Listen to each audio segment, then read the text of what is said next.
Hello दोस्तों। कैसे हैं आप सब लोग? आई होप आप लोग बहुत अच्छे होंगे।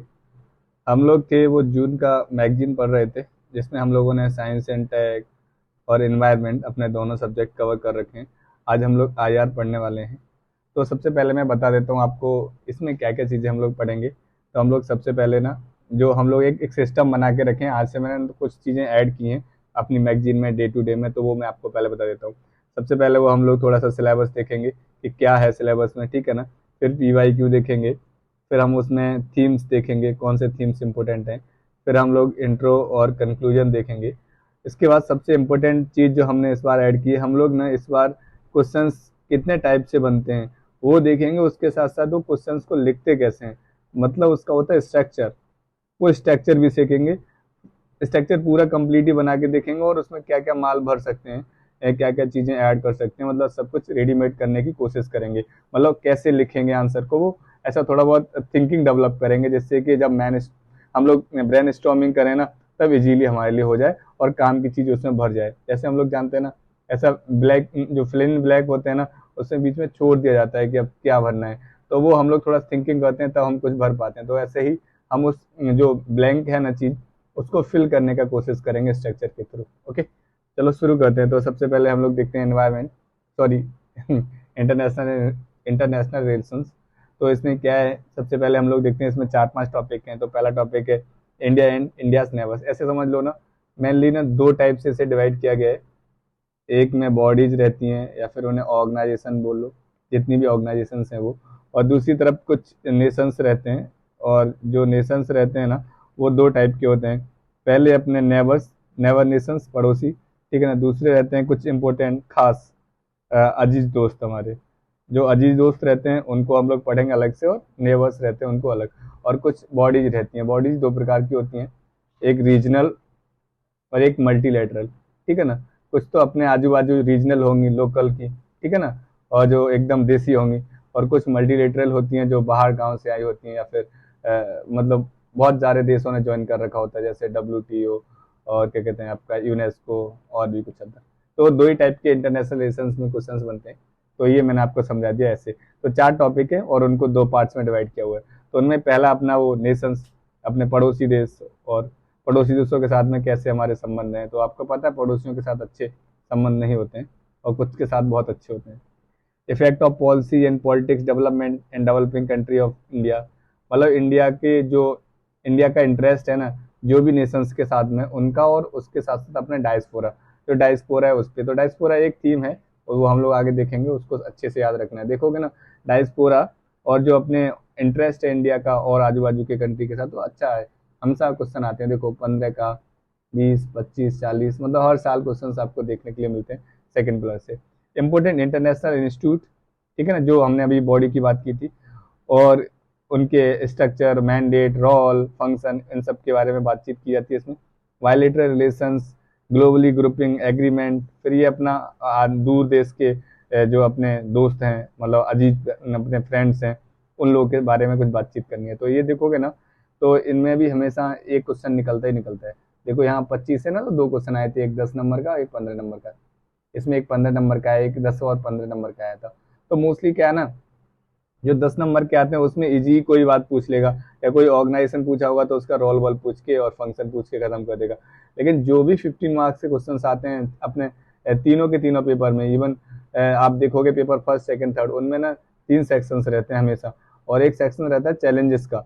तो उस पर हम लोगों ने पहले से ही नोट्स बना रखा है कि चैलेंजेस कैसे निकालते हैं, चार पांच चैलेंजेस का अपना। लास्ट में मैंने तुम्हें स्क्रीनशॉट, मैंने शायद लास्ट वीडियो में ही कहीं स्क्रीनशॉट दिलवाया है कि उसका स्क्रीनशॉट ले लो और चैलेंज से देखो। आगे भी बता दूंगा यदि कोई दिक्कत होगी जिसने नहीं लिया होगा, या फिर कोई नया व्यूअर रहेगा अपना। तो अपन इसमें देखेंगे कि क्या क्या करना है। तो ये चार ही आपके थीम्स है। तो मैं बार बार सिलेबस क्यों दिखा रहा हूँ, जिससे कि आपको सिलेबस बराबर पता हो। तो पहला अपना अपने आजू बाजू के पड़ोसी, ठीक है ना। फिर इफेक्ट ऑफ पॉलिसी, अपनी जो पॉलिसी और पॉलिटिक्स हैं उनके, उनका किन दूसरे देशों पे क्या प्रभाव पड़ रहा है, या फिर अपने डायस्पोरा पर क्या इम्पैक्ट पड़ रहा है। तो उस पर ये क्वेश्चन है। और ये अपना दूसरा तीसरा इंपॉर्टेंट नेशनल ऑर्गेनाइजेशंस, जो इंस्टीट्यूट्स हैं, एज लाइक WHO है, ठीक है ना, और यूनेस्को है, और भी बहुत सारे। और फिर अपना कुछ जो अपने दूर दूर दराज के, दूर गांव के अजीज फ्रेंड्स हैं, उनके ऊपर क्या इम्पैक्ट पड़ रहा है। ओके, तो मेनली क्या बात है, 4 क्वेश्चन हर साल पूछे जाते हैं और हमने देखा ना मोस्टली 4 ही टॉपिक हैं, तो हर टॉपिक पे एक क्वेश्चन ऐसा पकड़ के रखो तो मतलब सारे टॉपिक इंपॉर्टेंट है, कोई छोड़ नहीं सकते। और कभी कभी जो है ना अपना 4 क्वेश्चन तो हमेशा ही पूछता है, ठीक है ना, लगभग 5 साल से ऐसा देख रहा है कि इनका क्वेश्चन नंबर दिया रहता है 9 और 10 अपना 10 मार्क्स का होता है, और 90 और 20 अपना 15 मार्क्स होता है, यही रहता है, क्रम रहता है। ध्यान रखोगे जब भी पेपर 2 खोलोगे ना तो 9 और 10 आपको और 19 और 20 दोनों मिलेंगे, 2 10 के 2 15 के। 2016 में कुछ बदल गया था तो अब बात बार उस बात को नहीं बुलाएंगे। तो 4 टॉपिक हैं, 4 क्वेश्चन है, मैंने बता दिया आपको। अभी मेन बात करते हैं स्ट्रेटजी क्या रहनी चाहिए। अभी कोई मोटा बुक पढ़ लेना चाहिए 250 पेज का, या फिर कोई 500 पेज का और नोट्स पढ़ लेना चाहिए। तो मैं कहूँगा कि किताब कुछ भी नहीं पढ़नी चाहिए ऐसे ही, मतलब किताब के लिए क्या है ना, इतनी सारी किताबें छापी गई हैं, तो हर एक किताब हमारे लिए इम्पोर्टेंट नहीं है, ये बात हमेशा ध्यान रखनी है। फिर बहुत सारे लोग मेरे को पूछ रहे थे फिर कौन सी किताब पढ़ लूँ मैं इसके लिए, तो मैं उसके लिए कहूँगा कि ऐसी कोई खास किताब नहीं होती है आईआर के लिए जो सब कुछ कवर करे, पर मेनली आईआर है ना वो मोस्टली करेंट ओरिएंटेड रहता है। तो वही है, कुछ भी पढ़ लो आपके दिल में जो है, जैसे बहू वही अच्छी जो पति मन भाए, और किताब वही अच्छी जो समझ में आए, ठीक है ना, उस टाइप से। तो नेक्स्ट देखते हैं स्ट्रेटजी क्या होना चाहिए। तो please go through the document, अभी वो नीचे हम जाएंगे तो देख लेंगे। तो मोस्टली 2 क्वेश्चन ट्रेडिशनल रहते हैं और 2 प्योर करंट ओरिएंटेड रहते हैं। ट्रेडिशन में कोई फॉरेन पॉलिसी के बारे में कुछ पूछ लेगा या फिर कुछ डायस्पोरा पे क्वेश्चन पूछा जाएगा, और मोस्टली करंट अफेयर्स ओरिएंटेड रहते हैं, ठीक है ना। तो अभी हमने PYQ देखेंगे तो हमें पता चलेगा कि कुछ ही जो थीम्स हैं वही बार बार रिपीट होते हैं, ऐसे 5 से 6 थीम्स हैं, उनको अच्छे से प्रिपेयर करो, इंट्रो कंक्लूजन और फिर उसका थोड़ा बॉडी का माल जो आज हम लोग सीखेंगे, तो उसके हिसाब से ना बहुत मस्त माल बन जाता है और इजीली हम लोग लिख सकते हैं, क्योंकि ये लो हैंगिंग फ्रूट आता है। GS2 में दो गवर्नेंस और आईआर दोनों ही लो हैंगिंग फ्रूट हैं, तो दोनों को ही हम अच्छे से कवर करेंगे। तो देखा यहाँ पे लाइक इंडिया एंड नेवर्स, हम अभी देखेंगे कौन से थीम है, यहाँ पे मैंने दिए हुए हैं, नहीं तो आगे हम लोग पूरा पढ़ रहे हैं। इंडिया एंड इट्स नेवर्स, और अपना भारत और उसके जो पड़ोसी देश हैं उनके ऊपर देखोगे तो हर साल क्वेश्चन पूछा जाता है। जैसे देखो 2022 में क्वेश्चन आया था, 2015 में आया, 2020 में आया, 2013 में आया, 2013 में आया, और 2012 में आया। आया किस किस के ऊपर? 2022 में श्रीलंका की हालत बहुत खराब थी, तो इसने पूछा था कि अपना ओल्ड फ्रेंड है, पुराना दोस्त है, वो रावण ने भी उधर मतलब लंका में जन्म लिया था, तो फिर राम मारने गए थे, तो अपना और ज्यादा कल्चरली मतलब पूरा एक कॉरिडोर बनता है राम रावण को कलेक्ट करने के लिए। इंडिया रोल रिसेंट क्राइसिस, वो अभी क्राइसिस आया था लास्ट ईयर, तो उस पर क्या हमने प्रभाव मतलब क्या था, इंडिया रोल पूछ रहा था, अपना रोल क्या था उसमें। टेररिस्ट एक्टिविटी म्यूचुअल डिस्टेंस, तो पाकिस्तान के साथ में अपना ये 2015 पूछा था। 2020 में पूछा गया था कि जो अपना इंटरनेशनल सिक्योरिटी असिस्टेंट फोर्स है ना, ISAF, उसके ऊपर अफगानिस्तान से जो हो गया था उसके था, बांग्लादेश के साथ था, ठीक है ना, मालदीव के साथ था, फिर श्रीलंका के साथ था। ओके, तो ये मोस्टली ना 4-5 ही लोग हैं जिनको रिपीट रिपीट करके क्वेश्चन पूछा जाता है। चलो आपको मेरे को बताओ कमेंट में कि आप उनके कितने पड़ोसी देश हैं, ठीक है ना, उसको बताओ सही से। नेक्स्ट है सेकंड जो अपना थीम है वो है इंडिया एंड मेजर पावर्स। तो मोस्टली इंडिया और इंडिया के अलावा जो मेजर पावर्स हैं उसमें क्या आता है, फोकस 2 ही चीज पे करना है, यूएसए, ठीक है ना। यूएसए का किसी भी कंट्री के साथ में कुछ भी होता है ना, वो फोकस रखना है। अभी यूएसए कुछ भी कर दे, जैसे मान चलो यूएसए ने एनएस को छोड़ दिया, तब भी भाई उस पर क्वेश्चन पूछा गया है मेंस में। अभी यूनेस्को को वो ज्वाइन कर लिया, तो उसको पढ़ो भाई, पता चलेगा, वो पूछ ले यूएसए कोई भी कदम कर ले, क्योंकि वो इतनी मेजर पावर है ना, अब तक की सबसे बड़ी पावर है, वो कुछ भी काम करता है वो हमारे लिए इंपॉर्टेंट होता है। तो यूएसए का हर कदम पे हम लोग को निगरानी रखने का है। यूएसए कुछ भी करता है, किधर भी करता है, अपन उधर पूरा फोकस रखेगा, क्योंकि अपन का पूरा मतलब 15 से 10 मार्क्स टिका हुआ है इस पर। चाइना के बारे में ध्यान रखो, रसिया के बारे में ध्यान रखो, और यूरोप के बारे में, यही कुछ मेजर पावर्स हैं। तो 4, केवल 4 ध्यान रखना है, यूएसए, ओके, चाइना, ठीक है ना, रसिया और आपका यूरोप, ये 4 को याद रखो, क्योंकि यही मेजर पावर है अभी वर्ल्ड में। तो आप खुद ही समझ जाओगे, उस थीम का ही नाम है इंडिया एंड मेजर पावर। तो मेजर पावर से इंडिया पे क्या इम्पैक्ट पड़ रहा है, अभी ये कुछ भी कारनामा कर देते हैं, मान के चलो रसिया ने यूक्रेन पे वॉर कर दिया, तो ये मेजर पावर आ रही थी ना, अब इसका अपन पे इम्पैक्ट क्या पड़ा, तो वो क्वेश्चन बन सकता है, तो आया भी था। तो इसमें क्या है, 2021 में क्वेश्चन पूछा गया था यूएसए और चाइना का जो ट्रेड वॉर समस्या थी उसके ऊपर लेके। 2020 में भी क्वेश्चन आया था यूएसए का, ठीक है, रसिया का। 2019 में भी देखो लगातार क्वेश्चन आ रहे हैं। वो जो अपना टाइज था इंडिया और यूनाइटेड मतलब यूएसए के साथ में, तो उस पर क्वेश्चन था। 2018 में जो यूएस और ईरान न्यूक्लियर पैक्ट कंट्रोवर्सी हुई थी ना, उसके ऊपर था, क्योंकि कुछ भी यूएस कर रहा, देखो अभी यूएस और ईरान की बात चल रही थी, सॉरी यूएस और ईरान की बात चल रही थी, तो उसमें भी इंडिया के ऊपर क्वेश्चन पूछा, हम लोग को याद करने का था। बायलेटरल इशू चल रहे थे जो इंडिया और चाइना के, तो उसमें तो क्वेश्चन आना ही था कि चाइना के ऊपर। Economic relations, positive trade surplus, तो कुछ भी करना है मान के चलो एशिया के आसपास होगा, चाइना के साथ होगा, वो भी मेजर पावर है, या फिर हमारा नेबर भी है, तो उसको अच्छे से ध्यान रखना है। चाइना, चाइना और भी एक जगह था चाइना, देख रहे हो ना, तीन तीन बार चाइना पे क्वेश्चन पूछा जा चुका है, तो इसका तो अपन के पास इंट्रो और कंक्लूजन अच्छे से होना चाहिए, ठीक है ना। तो चाइना काफी इंपॉर्टेंट है, क्योंकि 3 से 4 बार क्वेश्चन पूछा है, कुछ न कुछ करता ही रहता है चाइना। अभी इस वाले में भी चाइना से रिलेटेड ही था, 2021 में जो क्वेश्चन था, ठीक है ना। तो यूएस यूएस चाइना मोस्टली ना, आप ये 4 लोग इस वाले थीम में ना, कैसे भी करके यूएसए और चाइना को तो छोड़ना ही नहीं है। फिर आपको 3rd नंबर पे रखना है रसिया, और फिर 4th नंबर पे रखना है यूरोप। यूरोप तो बहुत, यूरोपियन कंट्री ना बहुत शांत है, तो इतना कुछ माल मिलता नहीं है अपन को उधर से, वो कोई अच्छा काम ही करेंगी, क्योंकि वो कुछ खराब काम नहीं करती है, तो फिर उधर इतना माल नहीं मिल पाता। लेकिन ये 3, यूएसए को तो पता ही है आपको, हर जगह लड़ाई करवा के फिर अपने आर्म्स हथियार बेचने उसको, वो दुनियादारी से उसे मतलब नहीं है, अपन का काम बनता बाहर में रहता।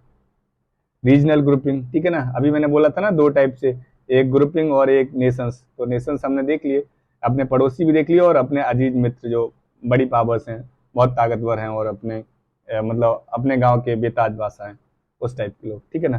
तो रीजनल ग्रुपिंग में क्या है, कुछ बॉडीज हैं जैसे बिम्स्टेक रीजनल आती है, सार्क, ओके, अपनी I2U2 जो लास्ट ईयर आया था 2022 में, ये बिम्स्टेक वाला भी 2022 में था, और SCO 2021 में था, ठीक है ना। अभी एक चीज देखो तुम, यहाँ मोस्टली बॉडी पूछी जाती है ना, इनमें सबसे देखो क्या पूछा जाता है, एम एंड ऑब्जेक्टिव बताओ।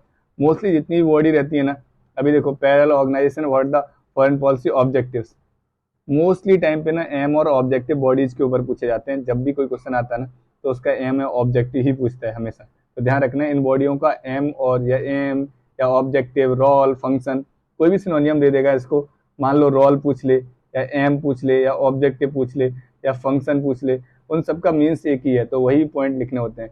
तो ये जरूर याद रखो, 4 से 5 पॉइंट हर एक के, जो भी न्यूज में चल रहा हो। मल्टीलेटरल बॉडी क्या होती है, जैसे WHO है, ठीक है ना, यूनेस्को है, ओके, UN सिक्योरिटी काउंसिल, पूरा UN ही है, UN के 6 पार्ट हैं, जो मैंने लास्ट मंथ की मैगजीन में कवर किए हैं, चाहो तो आप उधर जाके देख सकते हो, पूरे अच्छे से सरकार के साथ में, अमिताभ बच्चन की मूवी, उसके साथ समझाया हुआ है कि कैसे करके ये सरकार और UN सेम है। अभी देखोगे आप कि वर्ल्ड बैंक, IMF के ऊपर क्वेश्चन था, इधर भी ये लोग देखोगे ना, तो मोस्टली टाइम पे कुछ नहीं किए होंगे, रोल, फंक्शन एंड मैंडेट पूछे, जहां भी देखोगे ना आप, तो रोल एंड फंक्शन मोस्टली जगह ना, जब भी बॉडी के बारे में पढ़ोगे ना, तो उधर आपको हमेशा ना रोल, फंक्शन, जो भी है आपका मैंडेट, इन सब पे बहुत ज्यादा ध्यान देना है।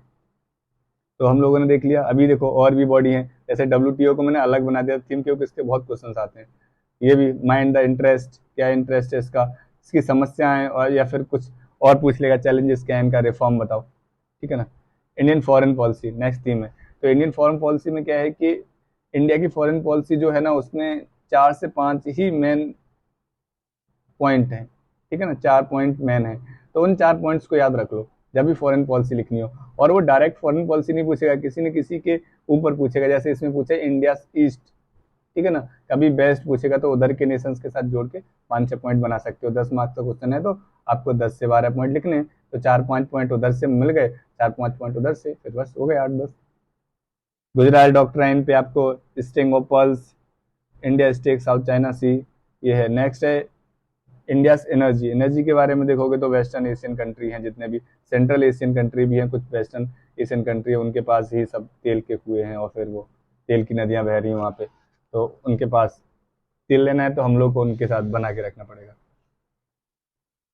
इंडियन डायस्पोरा, इंडियन डायस्पोरा की हम बात करेंगे ना, Indian diaspora has a decisive role to play the politics and economy of the American European country comment, ठीक है ना।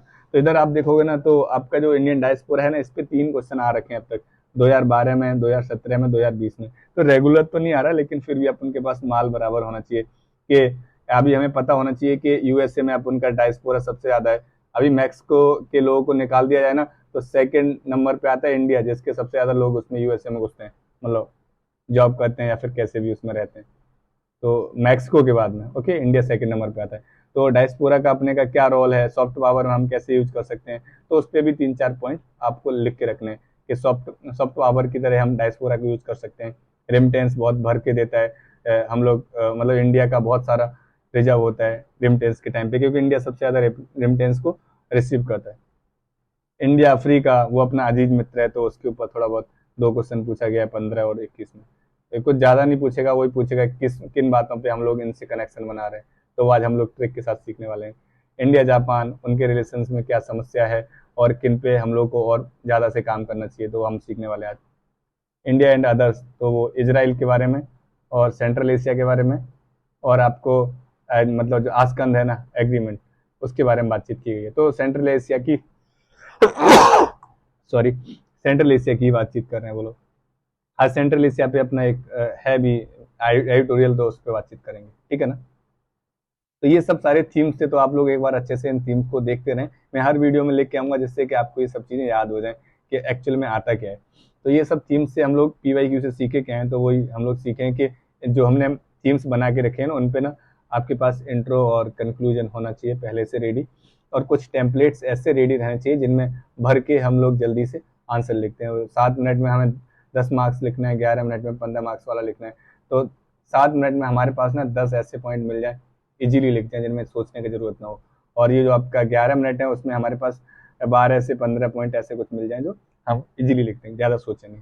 तो इंट्रो, अभी कोई इंट्रो आपको देना हो तो इधर मैंने एक इंट्रो लिखा हुआ है, India and Japan share relation along with the cultural link in the. अभी देखो इस इंट्रो को ना हम लोग पूरे एशिया के लिए यूज कर सकते हैं, तो ऐसे ही कुछ इंट्रो बनाओ जो पूरे एशिया के लिए यूज हो जाए। जैसे मैंने कुछ हमेशा एग्जाम्पल दे देता हूँ, मैंने लास्ट वीडियो में बताया था आपको कि हर एक के लिए ना अलग अलग इंट्रो बनाओ, याद कर सकते हो तो बना लो, हर एक के लिए अलग अलग कंक्लूजन बना सकते हो तो बना लो।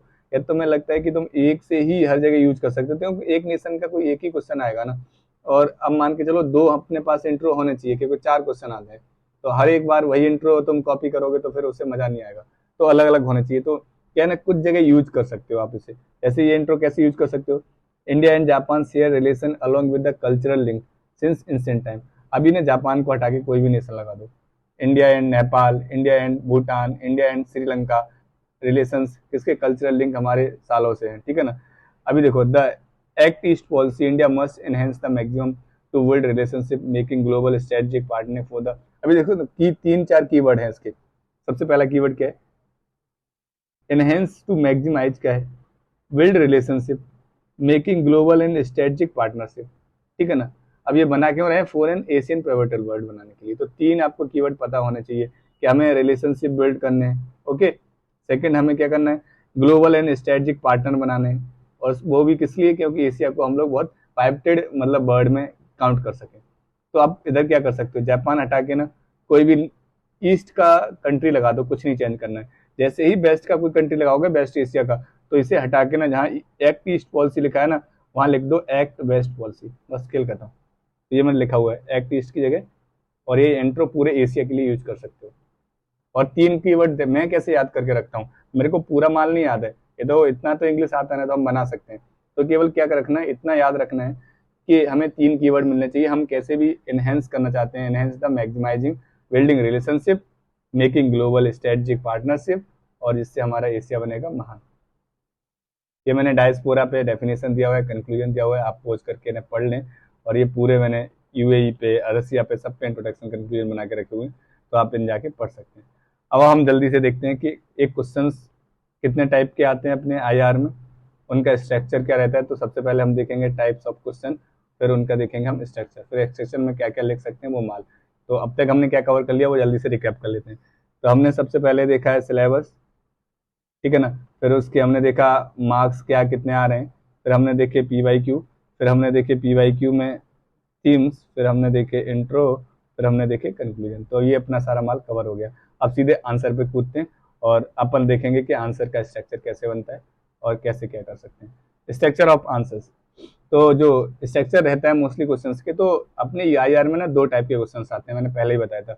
एक आते हैं रिलेशन विद नेशंस, जो नेशंस हैं अपनी दुनिया में उनके साथ रिलेशन। अभी 2 टाइप के नेशन है, एक तो आप उनके मतलब पड़ोसी, ठीक है ना। सेकंड वो अपने अजीज मित्र। अजीज मित्र में ना 2 टाइप के अजीज मित्र हैं, एक वो हैं जो मतलब बेताज बादशाह है, सुपर पावर बोल दो उन्हें, ठीक है ना। और एक वो जो किसी न किसी में हमारे काम आ रहे हैं, चाहे एनर्जी की सिक्योरिटी हो या फिर कोई और हो। तो दो टाइप के मित्र हैं, तो उन दोनों मित्रों को देखेंगे, एक तो अपने पड़ोसियों को देखेंगे और अदर नेशन है उनको भी देखेंगे। सेकेंड टाइप का, तो ये मान के चलो आपका फर्स्ट टाइप का क्वेश्चन है, ओके। सेकेंड टाइप का क्वेश्चन जो आता है ना, वो आता है आपका ऑर्गेनाइजेशन बेस्ड। कोई ना कोई उसने एक ऑर्गेनाइजेशन दे रखी होगी और उस पर कोई क्वेश्चन पूछा होगा। ऑर्गेनाइजेशन दो टाइप की होती है, एक लोकल लेवल पे, जैसे सार्क पे क्वेश्चन पूछा है, बिम्स्टेक पे क्वेश्चन पूछा है। सेकंड होती है ग्लोबल लेवल पे, जैसे WTO। तो WTO पे तो हमने देखे थे 4 क्वेश्चन आए हुए हैं ऊपर ही, आप जाके ना देख चेक कर सकते हो। तो ये ग्लोबल लेवल पे है। और ये जो ग्लोबल लेवल की ऑर्गेनाइजेशन होती है ना, उन्हें मोस्टली कहते हैं ना मल्टीलेटरल बॉडीज, जैसे UN है, ठीक है ना, WTO है, यूनेस्को है, जहाँ बहुत सारे कंट्री हैं, तो मल्टीलेटरल बॉडीज हो गई। तो सबसे पहले हमने देखा ना स्ट्रक्चर ऑफ आंसर्स, तो दो टाइप के क्वेश्चंस पूछे जाते हैं मेनली। एक हमारा रिश्ता कैसा है दूसरे देशों के साथ में, उनमें भी हमने देखा अपने पड़ोसियों के साथ अलग और दूसरे देशों के साथ अलग, जो दूर गांव के देश हैं। सेकंड हम ऑर्गेनाइजेशन बेस देखेंगे, तो ये हमने देखा है दो टाइप के क्वेश्चंस बनेंगे। केवल IR में दो टाइप के ही क्वेश्चन बनते हैं। यदि इनका स्ट्रक्चर आपका रेडी है ना, तो आपको लिखने में बहुत कम वक्त लगेगा। मैंने लास्ट प्रीवियसली बताया था कि मैं इजीली IR के क्वेश्चन जो 4 है ना, वो मेरे लिए इतने लो हैंगिंग फ्रूट हैं कि मैं इन पे बिल्कुल मेहनत किए बिना इजीली 30 से 35 मार्क्स ले लेता हूँ। मैंने बताया भी था कि मैं 92 से कैसे 110 तक पहुंचा था। तो इसीलिए मैं बताया था कि ऐसा सब सिस्टम बना के रखा, वो मैं धीरे धीरे आपको बताता रहूंगा। यदि कभी भी ना नेबर्स की बात आए ना, तो कुछ ऐसी चीजें हैं जो हमेशा आपके हाथ में होनी चाहिए उनके बारे में लिखते वक्त। जैसे जब भी कोई नेबर की बात लिखो ना, कोई भी अपना पड़ोसी हो, आजू बाजू का, इवन मैं कह रहा हूँ बाहर गांव का भी हो, तो एक हमारी समस्या है, चैलेंजेस, सबसे बड़ा चैलेंजेस क्या है, या चैलेंजेस लिखने हो हमें, तो कि चाइना का इन्फ्लुएंस बढ़ रहा है, उसको हमें कैसे करके टैकल करना होगा। नहीं तो फिर वो चाइना अपन का पड़ोसी है और अपने लिए बहुत बड़ा खतरा बन जाएगा। तो कहीं पे भी जाओ, मान के चलो कोई बॉडी भी लिख रहे हो आप, मान के चलो हम लोग यूनेस्को को आज पढ़ेंगे और यूनेस्को में देखेंगे कि US ज्वाइन क्यों किया है, तो उसमें एक बड़ा हम कार्ड ये लिख सकते हैं, क्योंकि चाइना का इन्फ्लुएंस बढ़ रहा है, चाइना ने बहुत फंडिंग दिया यूनेस्को को, तो चाइना फंडिंग देगा तो अपने हिसाब से कोई काम करवाएगा। तो उसमें क्या है, USA का जो बेताज बादशाहगिरी है या फिर उसका प्रेस्टेज है, छवि है, वो कम हो रहा है ना, क्योंकि वो माल नहीं दिया। तो बात समझ में आ रही होगी। तो चाइना का इन्फ्लुएंस हम बहुत सारी, इस वाले कीवर्ड को हम बहुत सारी जगह यूज कर सकते हैं। जब आप ऐसे कीवर्ड्स यूज करते हो ना, ये वो सब्जेक्टिव स्पेसिफिक, मोस्टली तुमने सुना होगा ना कि जो सब्जेक्ट का क्वेश्चन लिख रहे हो उसके कीवर्ड्स यूज करो, तो यही वो कीवर्ड्स हैं। इनसे क्या है ना, एग्जामिनर आपको ज्यादा मार्क्स देता है। तो चाइना का इन्फ्लुएंस इंक्रीज हो रहा है, ध्यान रखना है। जैसे एग्जाम्पल के तौर पर लिख सकते हो one belt one road initiative.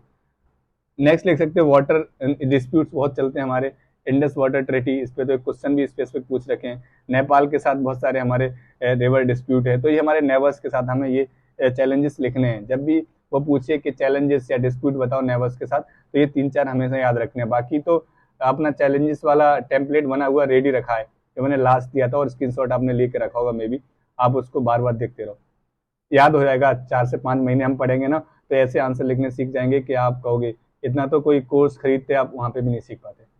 तो चाइना का इन्फ्लुएंस, वाटर डिस्प्यूट, रिवर्स का तो एग्जाम्पल हमने दो लिखे हैं। वाटर डिस्प्यूट देखेंगे, जैसे हम नेपाल के साथ देखेंगे तो काला पानी इशू है, चाइना के साथ देखोगे तो अरुणाचल प्रदेश में, लद्दाख में, और बीच में नेपाल के बाजू में भी है। तो ये सब 3 बातें आपको याद रखनी है। तो हमेशा क्या याद रखना है, चाइना के इन्फ्लुएंस के बारे में लिखना है, वाटर और बॉर्डर डिस्प्यूट के बारे में लिखना है, ठीक है ना। तो अभी हमने क्या सीख लिया, हमने सीखा 2 टाइप के क्वेश्चन आते हैं IR में बस, एक नेशंस के ऊपर और एक बॉडीज के ऊपर। नेशंस अपने 2 पड़ोसी और कुछ अजीज मित्र जिनके साथ हमारे कुछ संबंध अच्छे होने चाहिए। और जब हम पड़ोसियों की बात करें तो इनके बारे में चैलेंज लिखते हुए 3 चैलेंजेस एक्स्ट्रा है, रिवर, बॉर्डर और चाइना। रिवर और बॉर्डर का इन जो अपना डिस्प्यूट है उसको चैलेंज बनाएंगे, और हम बनाएंगे चाइना के इन्फ्लुएंस को। अभी यहाँ पे वे फॉरवर्ड लिखना हो, सॉल्यूशन लिखना हो, तो यहाँ बोलेंगे हमें बायलैटरल रिलेशन बना के ये जो समस्याएं उनको रिजॉल्व कर लेना चाहिए। अभी आओ आंसर स्ट्रक्चर करते हैं। पहला वाला, सबसे पहला रिलेशंस विथ नेशंस। इसका आंसर लिखना हो तो हम कैसे लिखेंगे, और फटाक से यही सीखते हैं हम लोग। तो सबसे पहले इंट्रो लिख दो। इंट्रो क्या हो सकता है, अभी मैंने ऊपर ही बनाया था कि एशिया के लिए अपना पूरा इंट्रो है, 3 ही बातें लिखनी है कि हमें रिलेशनशिप बिल्ड करने हैं, ठीक है ना, जिससे कि हम लोग क्या कर सकते हैं, अपनी इकोनॉमी को बढ़ा सकें और अपने एशिया को भी पिवट कर सके। एक और है इंट्रो, मेरे को एकदम कंफर्म याद नहीं आ रहा है कि एशिया का ये टर्म है, ऐसा कुछ है, मैं शायद आपको बता दूंगा, कमेंट में डाल दूंगा। तो सबसे पहले इंट्रो लिख दो, कुछ बॉडी के बारे में पता हो या फिर कुछ नया हो, ट्रेड के बारे में भी कुछ पता हो तुम्हें कि कितने का हो रहा है, कौन से नंबर का ट्रेड पार्टनर है, वो यूएसए है तो अपना फर्स्ट ट्रेड पार्टनर है, तो ऐसा करके कुछ भी इंट्रो आप बना सकते हो। ओके, बाकी क्या है बॉडी पे आते हैं, ये मेन चीज़ है, क्योंकि इंट्रो तो मैंने दिए हुए हैं पहले, ऊपर तो आप वहाँ से भी कोई रट्टा मार सकते हो, फिर वो लिख देना आप। तो बॉडी का रट्टा नहीं मार सकते, तो उसके टेम्पलेट आज मिले तो वो बहुत ज़रूरी है देखने के लिए। सबसे पहली है, जो भी कोई क्वेश्चन हम लोग पढ़ेंगे ना, तो उसमें सबसे ज़्यादा जो चीज़ें पूछी जाती हैं वो होती है एरिया ऑफ एंगेजमेंट, कि हम जब भी किसी नेशन के साथ में डील करते हैं, कोई भी डील हो, मान के चलो कोई भी आपने डील की किसी भी नेशन के साथ, कोई भी तरीके का रिलेशन है किसी भी नेशन के साथ, तो सबसे इम्पोर्टेंट जो चीज़ है वो है एरिया ऑफ एंगेजमेंट। किन किन एरियाओं पे हम लोग उस देश से जुड़े, मान के चलो कोई भी देश के साथ हमारे रिलेशन होते हैं, मान के चलो हमारे ही किसी के साथ रिलेशन होते हैं ना, तो कोई ना कोई तो एरिया होते हैं एंगेजमेंट के, या तो वो तुम्हारे लाइब्रेरी में होगा, या तुम्हारे ऑप्शनल का सेम होगा, या तुम्हारे साथ कोचिंग में सेम होगा, या तुम्हारे साथ कहीं तो होगा ना भाई, कोई तो एरिया होगा जहाँ से एंगेजमेंट होगा। तो एरिया ऑफ एंगेजमेंट क्या है, तो वो 5-6 एरिया ऑफ एंगेजमेंट हैं जिनको मैंने याद कर रखा है एक ट्रिक के साथ में, तो हम उसे ट्रिक को देखेंगे और उसके बाद उन सबको कवर कर लेंगे, ठीक है ना। एक ट्रिक है, एज एम्परर गौतम गंभीर डीडीसी की बस में गया, ठीक है ना, ध्यान रखना, हेज एम्परर गौतम गंभीर डीडीसी की बस में गया। ओके, तो ऐसे याद रख लो कि गौतम गंभीर है ना, ठीक है ना, वो अपने इधर ही रहता है, तो क्योंकि अपने बाजू में रहता है तो फिर वो पार्क से सामने जाके देख सकते हैं। तो उसमें क्या है ना कि वो गौतम गंभीर है ना, वो एम्परर ही है अपने टाइप का, ठीक है ना, तो हिज एम्परर मतलब उसका वो एम्परर गौतम गंभीर अपने डीटीसी की बसें चलती है ना, तो टी हटा दो, डीडीसी की बस में गया। तो सबसे पहले ये वाली लाइन आपको याद होनी चाहिए कि हिज एम्परर गौतम गंभीर डीटीसी नहीं डीडीसी की बस में गया। अब देखते हैं क्या क्या चीज रहती है, इसे 3-4 बार पढ़ोगे तो याद हो जाएगा, मेरे को तो याद हो गया क्योंकि मैंने बहुत बार पढ़ा। तो एक बार और हम लोग देख लेते हैं कि हिज एम्परर, ठीक है ना, कौन, गौतम गंभीर डीडीसी की बस में गया। आप ऐसे सोच लो ना कि गौतम गंभीर है, कभी डीटीसी की बस में गया होगा, तो हिज एम्परर तो अपने आप ही कनेक्ट कर जाएगा। गौतम गंभीर सोचो इतना बड़ा महान आदमी और फिर आज भी तो सांसद भी है, तो आप मान के चलोगे उससे कि वो डीटीसी की बस में गया, ऐसा मतलब इमेजिन करोगे तो बहुत ही लगेगा कि अच्छा इतने खराब दिन आ गए कि वो डीटीसी की बस में गया, या फिर इतना अच्छा आदमी हो गया कि लोगों को बता रहा है कि अपन बस में घूम रहा है, क्योंकि वो अपनी गाड़ी निकालेगा तो फिर उससे इन्वायरमेंट को पॉल्यूशन होगा, क्लाइमेट चेंज बढ़ेगा, ग्लोबल वार्मिंग होगा, और ये सब चीज़ों को बचाने के लिए वो डीटीसी की बसों में घूम रहा है। तो आप ध्यान रखना है डीडीसी की बस में गए, तो ध्यान रखो अब इसमें से क्या क्या हम लोग माल निकालेंगे। सबसे पहले हिज, तो ध्यान रखना है जब भी हिज होगा तो उससे होता है हिस्टोरिकल रिलेशन। जब भी किसी से एरिया ऑफ एंगेजमेंट हो तो उसमें एक लाइन हमें पहला हेडिंग लिखना है, जो उसको लिखना है हिस्टोरिकल बारे में, कि हमारा कल्चर सेम है, ठीक है ना, और हमारी रेस रिलीजन के बारे में। अभी मान के चलो कोई भी नेपाल के बारे में लिख रहे हो तो अपना रिलीजन भी काफ़ी हिंदुइज्म मिलता है। अभी कोई दूसरे के मतलब मान के चलो कोई सेंट्रल एशिया है, वहाँ मुस्लिम्स रहते हैं, अपनी इंडिया में भी सबसे ज़्यादा मुस्लिम रहते हैं, तो मान के चलोगे उनके साथ में रिलेशन, कोई ना कोई रिलीजन का रिलेशन निकाल सकते हो, रेस का निकाल सकते हो, कल्चर का, हमारा कल्चर सेम है, क्योंकि हम लोग की जो सिविलाइजेशंस थी ना, मोसोपोटामिया हो, चाइनीज हो, इंडस वैली हो, ये सब सेम टाइम पे थी, तो हम लोग का कल्चर भी सेम है। या फिर P2P मतलब पर्सन टू पर्सन हम लोग का है, उसमें भी हम लोग कुछ कर सकते हैं, ठीक है ना। तो एरिया ऑफ एंगेजमेंट क्या हो सकता है, हिस्टोरिकल हो सकता है, तो हिज से, इम्प्रेस से क्या इकोनॉमिकल हो सकता है। अभी इकोनॉमिकल में क्या होगा, अभी कोई भी एग्रीमेंट हुआ तो उसमें हम लोग ट्रेड की बात करेंगे कि भाई ट्रेड बढ़ाने के लिए बात की गई है, उन्होंने फ्री ट्रेड एग्रीमेंट किए हैं, ठीक है ना। अभी उसने कहा है कि FDI बहुत ज़्यादा वो लोग हमें प्रोवाइड करवाएंगे क्योंकि हमने कुछ टैक्सेस पे बातचीत की है, फ्री ट्रेड पे हुआ है, FII पे हुआ है। तो ध्यान रखना इकोनॉमिकल के बारे में जब भी कुछ भी लिखोगे ना, इकोनॉमी के बारे में, तो वहाँ पे आप ट्रेड की बात को लिख सकते हो, ठीक है ना। और फिर उसका लिख सकते हो कि हमने ना फ्री ट्रेड एग्रीमेंट किया जिससे कि हमारा एक्सपोर्ट बढ़ जाएगा, या फिर हमारा एक्सपोर्ट बढ़ेगा तो हमारी इंडस्ट्री बढ़ जाएंगी, कुछ भी इनके बारे में लिख सकते हो। तो पहला एंगेजमेंट का तरीका होता है हिस्टोरिकल, सेकंड एम्परर था उससे इकोनॉमिकल, थर्ड है गौतम गंभीर। तो जियो पॉलिटिकल, अभी जियो पॉलिटिकल एंगेजमेंट क्यों होगा, क्योंकि मान के चलो अभी कहीं पे भी ऐसे मान के चलो चाइना है, चाइना कहीं भी इन्फ्लुएंस बढ़ा रहा है, तो वहाँ पे हमें कोई ना कोई चीज़ ऐसी करनी पड़ेगी, जैसे मान के लो कोई हम आइलैंड ले लेते हैं लीज पे, और वहाँ पे हम लोग ऐसा कोई कोई ऐसा आइलैंड ले लो आप जो जिसका जियो पॉलिटिकल बहुत ज़्यादा महत्व हो, मतलब बहुत ज़्यादा इंपॉर्टेंट हो, तो आप उस पर बातचीत कर सकते हैं कि भाई हाँ ये यूज कर सकते हैं स्ट्रेटेजिक लोकेशन बनाने में उसको, ठीक है ना। तो जियो पॉलिटिकल इंपॉर्टेंस है, जैसे अफगानिस्तान है, हम लोग अफगानिस्तान में इतना काम धंधा क्यों कर रहे हैं, क्योंकि हमें सेंट्रल एशिया में जाने के लिए ना अफगानिस्तान का यूज करना पड़ेगा। तो उसे हम बोलते हैं जियो पॉलिटिकल लोकेशन होने की वजह से हम लोग अफगानिस्तान में उसका पार्लियामेंट बनवा रहे हैं, वहाँ स्कूल्स बनवा रहे हैं, वहाँ पे बहुत सारे इंफ्रा को बनवा रहे हैं, अभी एक ब्रिज बनवाए हैं। तो ये सब क्यों करवा रहे हैं, क्योंकि जियो पॉलिटिकल कोई वहाँ पे पोजीशन रहेगी उसके लिए। तो ध्यान रखना, पहला हिस्टोरिकल, सेकंड इकोनॉमिकल। हिस्टोरिकल में जब भी हेडिंग के अंदर क्या लिखोगे कि पर्सन टू पर्सन उनका मेल बढ़ा दो और कॉन्टैक्ट बढ़ा दो, कल्चर की बात कर दो, रेस की, रिलीजन की बात कर लो। इकोनॉमिकल में आप ट्रेड की बात करो, ट्रेड के हिसाब से एक्सपोर्ट इम्पोर्ट की बात करो, आप वहाँ इंडस्ट्री के एक्सपेंशन की बात करो, ये सब कर सकते हो, ठीक है ना। तो 3 हो गए। गंभीर, गंभीर का मतलब ग्लोबल इंस्टीट्यूशंस। अब ये ग्लोबल इंस्टीट्यूट होते हैं जो जितने भी ऑर्गेनाइजेशन है ग्लोबली, उनसे भी क्या होता है, उनके साथ हम जब आपस में मिलते हैं ना, उसके सारे मेंबर रहते हैं, तो उनके साथ और एंगेजमेंट होता है। जैसे तुमने देखा होगा कि G20 की या फिर G7 की कोई सबमिट हुई, वहाँ पे 7 कंट्री वाले लोग आए और फिर आपस में उन्होंने ना मिलके कई सारे एग्रीमेंट किए। ऐसा तुम सुने होगे, मोस्टली टाइम होता है जब भी G7 का होगा या फिर कोई भी सबमिट होती है, SCO की सबमिट हुई, तो वहाँ पे कोई सेंट्रल एशिया वाला कंट्री है, तो उसके साथ मोदी जी ने कुछ संबंध, मतलब कुछ एग्रीमेंट किए। तो ध्यान रखना, तो ग्लोबल इंस्टीट्यूशंस होते हैं ना, उनसे भी हमारा टाई अप होता है, और जैसे WTO है, SCO है, इनके सब में मिलते हैं और हम लोग आपस में बैठ के कुछ न कुछ करते हैं। DDC, डिफेंस, हमेशा हमें डिफेंस की बातचीत करनी चाहिए। डिफेंस में हम क्या क्या लिख सकते हैं, एक्सरसाइज, हम उसके साथ मिलकर कोई एक्सरसाइज करते हैं, ठीक है ना। कोई डिफेंस का माल हम एक्सपोर्ट करते हैं, इम्पोर्ट करते हैं। एग्जाम्पल के लिए चाइना, सॉरी, एग्जाम्पल के लिए आप इधर ले लीजिए, USA है, वहाँ से हम इम्पोर्ट करते हैं, रसिया से हम लोग इम्पोर्ट करते हैं, गरीब देश जैसे वियतनाम, उसको हमने कुछ गिफ्ट कर दिया, ठीक है ना। या फिर कोई और कंट्री है जो छोटी कंट्री है, वो हमसे कुछ चीज़ खरीद लेती है, ओके ना। इस हिसाब से हम लोग जो अपना डिफेंस है ना, उसके साथ में भी चीज़ें एंगेजमेंट कर सकते हैं इंटरनेशनल रिलेशन में। डायस्पोरा, एक डी से हो गया डिफेंस, दूसरी डी से डायस्पोरा, फिर वो सॉफ्ट पावर के रूप में डायस्पोरा को यूज कर लेते हैं हम लोग, ठीक है ना। तो नेक्स्ट आते हैं कि बस से मतलब टेररिज्म। हमेशा कोई भी दिक्कत आए ना, तो हमेशा जब भी हम लिखेंगे एरिया ऑफ एंगेजमेंट, तो लिखेंगे हमें टेररिज्म को कम करना है, इसलिए हम लोग टेररिज्म के ऊपर कोई न कोई उसके साथ में बातचीत करेंगे, ठीक है ना। मैं गया मतलब मिनीलेटरल।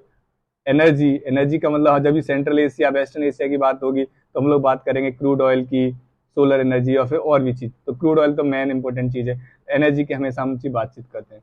थर्ड बातचीत करते हैं ना, जो वो करते हैं हम लोग इन्वायरमेंट की, क्लाइमेट चेंज पे हम लोग बातचीत करेंगे, और हम लोग क्लाइमेट चेंज के अलावा ग्लोबल वार्मिंग बात करेंगे। तो ये कुछ पॉइंट हैं जिनको आपको याद रखना है। तो ऐसे याद रख लिया हमने, एक एक बार देख भी लिया, इसके अंदर लिखना क्या है ना। तो एग्जाम्पल के लिए भी मैंने यहाँ पॉइंट मेंशन किए हुए हैं। तो आपको हिस्टोरिकल में लिखना है, तो culture, race, religion, people to people contact बढ़ा दो घटा दो, क्या करना है वो आप खुद वहाँ लिखो क्वेश्चन के हिसाब से। इकोनॉमिकल में trade, FDI, FII, import export, जो पॉलिटिकल क्या यूज करते हैं, ग्लोबल इंस्टीट्यूशन कैसे यूज करना है उन्हें बता दिया, डिफेंस को कैसे करना है, डायस्पोरा को साइट सॉफ्टवेयर के लिए, टेररिज्म के लिए हमें क्या करना है, उसे कम करना है, उसको मतलब प्रिवेंट करने के लिए हमें कुछ न कुछ बात करनी होती है हर एक कंट्री के साथ में, और हमने एनर्जी के लिए और एनवायरनमेंट के लिए। तो ये मैंने कुछ जो अपने 7 से 8 बताए हैं ना पॉइंट, एरिया ऑफ एंगेजमेंट, इनमें से आपको 5-6 तो याद ही हो जाने चाहिए, और 5-6 ही लिखने हैं बस। ये सब के सब तो वैसे भी नहीं लिख पाओगे, क्योंकि हर एक जगह ये सब के सब लागू नहीं होंगे। कहीं पे 5 लागू हो जाएंगे, कहीं पे 6 हो जाएंगे, किसी कंट्री के साथ 4 हो जाएंगे, लेकिन रहता यही है। तो ये आधा पेज का जो माल है ना, यदि ये आपको रट गया, तो IR के ना 60% क्वेश्चन आपके हाथ में है। आप ऐसे लिख दोगे ना कि आपको ना 1 सेकंड भी सोचने का वक्त नहीं चाहिए होगा। तो चलते हैं, नेक्स्ट देते हैं। अभी हमें पूछता है वो डिस्प्यूट एंड चैलेंजेस। तो नेवर्स के लिए हमने देखा था कुछ डिस्प्यूट्स, जैसे रिवर से रिलेटेड, ऑर्डर से रिलेटेड, और हमने देखा था चाइना की इन्फ्लुएंस। 3 तो हमारे जो चैलेंजेस हैं ये हो गए थे। अब डिस्प्यूट क्या रहते हैं, वो हर एक कंट्री के ना अलग अलग रहते हैं, तो वो तो तुम्हें पढ़ने पड़ेंगे एक एक करके, कि अभी चाइना के साथ हमारा डिस्प्यूट क्या है, अभी पाकिस्तान के साथ क्या है, नेपाल के साथ क्या है, भूटान के साथ क्या है, वो पढ़ना पड़ेगा। लेकिन चैलेंजेस का जो है ना, वो मैंने एक टेबल दिया हुआ है, आगे भी मैं दिखा दूंगा, लास्ट में दे रखा था मैंने। तो उसमें से आप क्या कर सकते हो, चैलेंजेस लिख सकते हो और वे फॉरवर्ड लिख सकते हो। वो सब पूरे पूरे चारों पेपर में सेम रहते हैं, चैलेंजेस और वे फॉरवर्ड। वो मैंने टेम्पलेट लास्ट वीडियो में भी दिया था, इसमें भी दे दूंगा। तो आप इस पर अब की बार ज़्यादा ध्यान देना है। तो ये टेम्पलेट की मैं बातचीत कर रहा था, मेरे को शायद किसी ने मैसेज भी किया था कि सर वो कैसे मिलेगा टेम्पलेट। तो यही टेम्पलेट है और इसको हमें याद करना है। जैसे ही हम मान के चलो हर महीने एक वीडियो IR का बनाएंगे तो उसमें हम इसे रिवाइज करेंगे, इससे क्या होगा 4-5 वीडियो में ही क्या होगा हमें ये रट जाएंगे, जैसे मेरे को रटे हुए हैं। ध्यान रखना है, हिज एम्परर गौतम गंभीर DTC की बस में गया, ठीक है ना। अब ये DTC की बस में क्यों गया था, तो वो मैंने बताया था तुम्हें कि एक तो फ्यूल बचा लिया, जिससे क्या होगा ग्लोबल वार्मिंग कम हो जाएगी। तो हमें बाद में लिखना है कि ये बचाया क्यों था, क्योंकि वो इसलिए गया था एनर्जी और इन्वायरमेंट की उसको चिंता है, जो मैंने पहले कहानी में समझा दिया था। और भी पॉइंट हैं, तो अभी ऐसे कंक्लूजन लिखना हो तो मोस्टली कोट से कंक्लूड कर सकते हो। जैसे आप मान के चलो ऐसा कोई कोट लिख दो, वसुदेव कुटुम्बकम, ठीक है ना। वसुदेव कुटुम्बकम मतलब सब लोग, पूरा अर्थ हमारा घर है और हम सब लोग मिल बांट के अपन लोग भाई बहन की तरह या फिर भाई भाई की तरह रहना चाहते हैं, ठीक है ना। इतना कुछ ज़्यादा चिंता करने की बात नहीं है लेकिन वो कोई रहता नहीं है भाई भाई की तरह। और भी पॉइंट हैं कुछ जिनको आप मेंशन कर सकते हो, तो मैंने यहाँ लिख दिए थे। जैसे आप ढूंढ नहीं पाते हो, ये कुछ टर्म्स होते हैं, मान के चलोगे IR रिलेटेड कुछ टर्म्स हैं, आप इनको उधर मेंशन करोगे तो कुछ अच्छे मार्क्स मिलेंगे। जैसे नेट सिक्योरिटी प्रोवाइडर, इंडिया को इंडियन ओशियन में बनना है, तो ये क्या है, तो आपको थोड़ा बहुत इसके बारे में पता होगा, उधर सिक्योरिटी प्रोवाइड करवानी है, ठीक है ना, उधर अपना इन्फ्लुएंस बढ़ाना है। P2P कॉन्टैक्ट इंक्रीज कर दो, हम लोग को किसी भी चीज़ के लिए कुछ करना हो तो मतलब पीपल टू पीपल कॉन्ट्रैक्ट, जो भी कॉन्टैक्ट है ना आपस में बढ़ा देना चाहिए। कोलाबोरेशन कर लेना चाहिए हेल्थ वेल्थ के बारे में, या फिर किसी प्राइवेट सेक्टर को पार्टिसिपेशन में ले लेना चाहिए, ठीक है ना। ऐसे बातें करते रहना चाहिए। ये मार्केट बन जाएगा ईच अदर के लिए। अभी कोई भी मान के चलो इकोनॉमिकल में आपको लिखना हो ना, तो आप लिखोगे कि ये कोई भी मान के चलो फ्री ट्रेड एग्रीमेंट हुआ, उससे क्या होगा मार्केट बनाए एक दूसरे के लिए, ठीक है ना। कॉपरेशन बढ़ सकता है WTO इनके थ्रू, वहाँ पे हम लोग को जैसे आपस में कोई भी हमारा दोस्त है तो उधर हमें UN काउंसिल में वोट करेगा हमारे सपोर्ट में। एनवायरनमेंट की बात हम लोग कर चुके हैं, तो ये सब बातें आप और लिख सकते हो।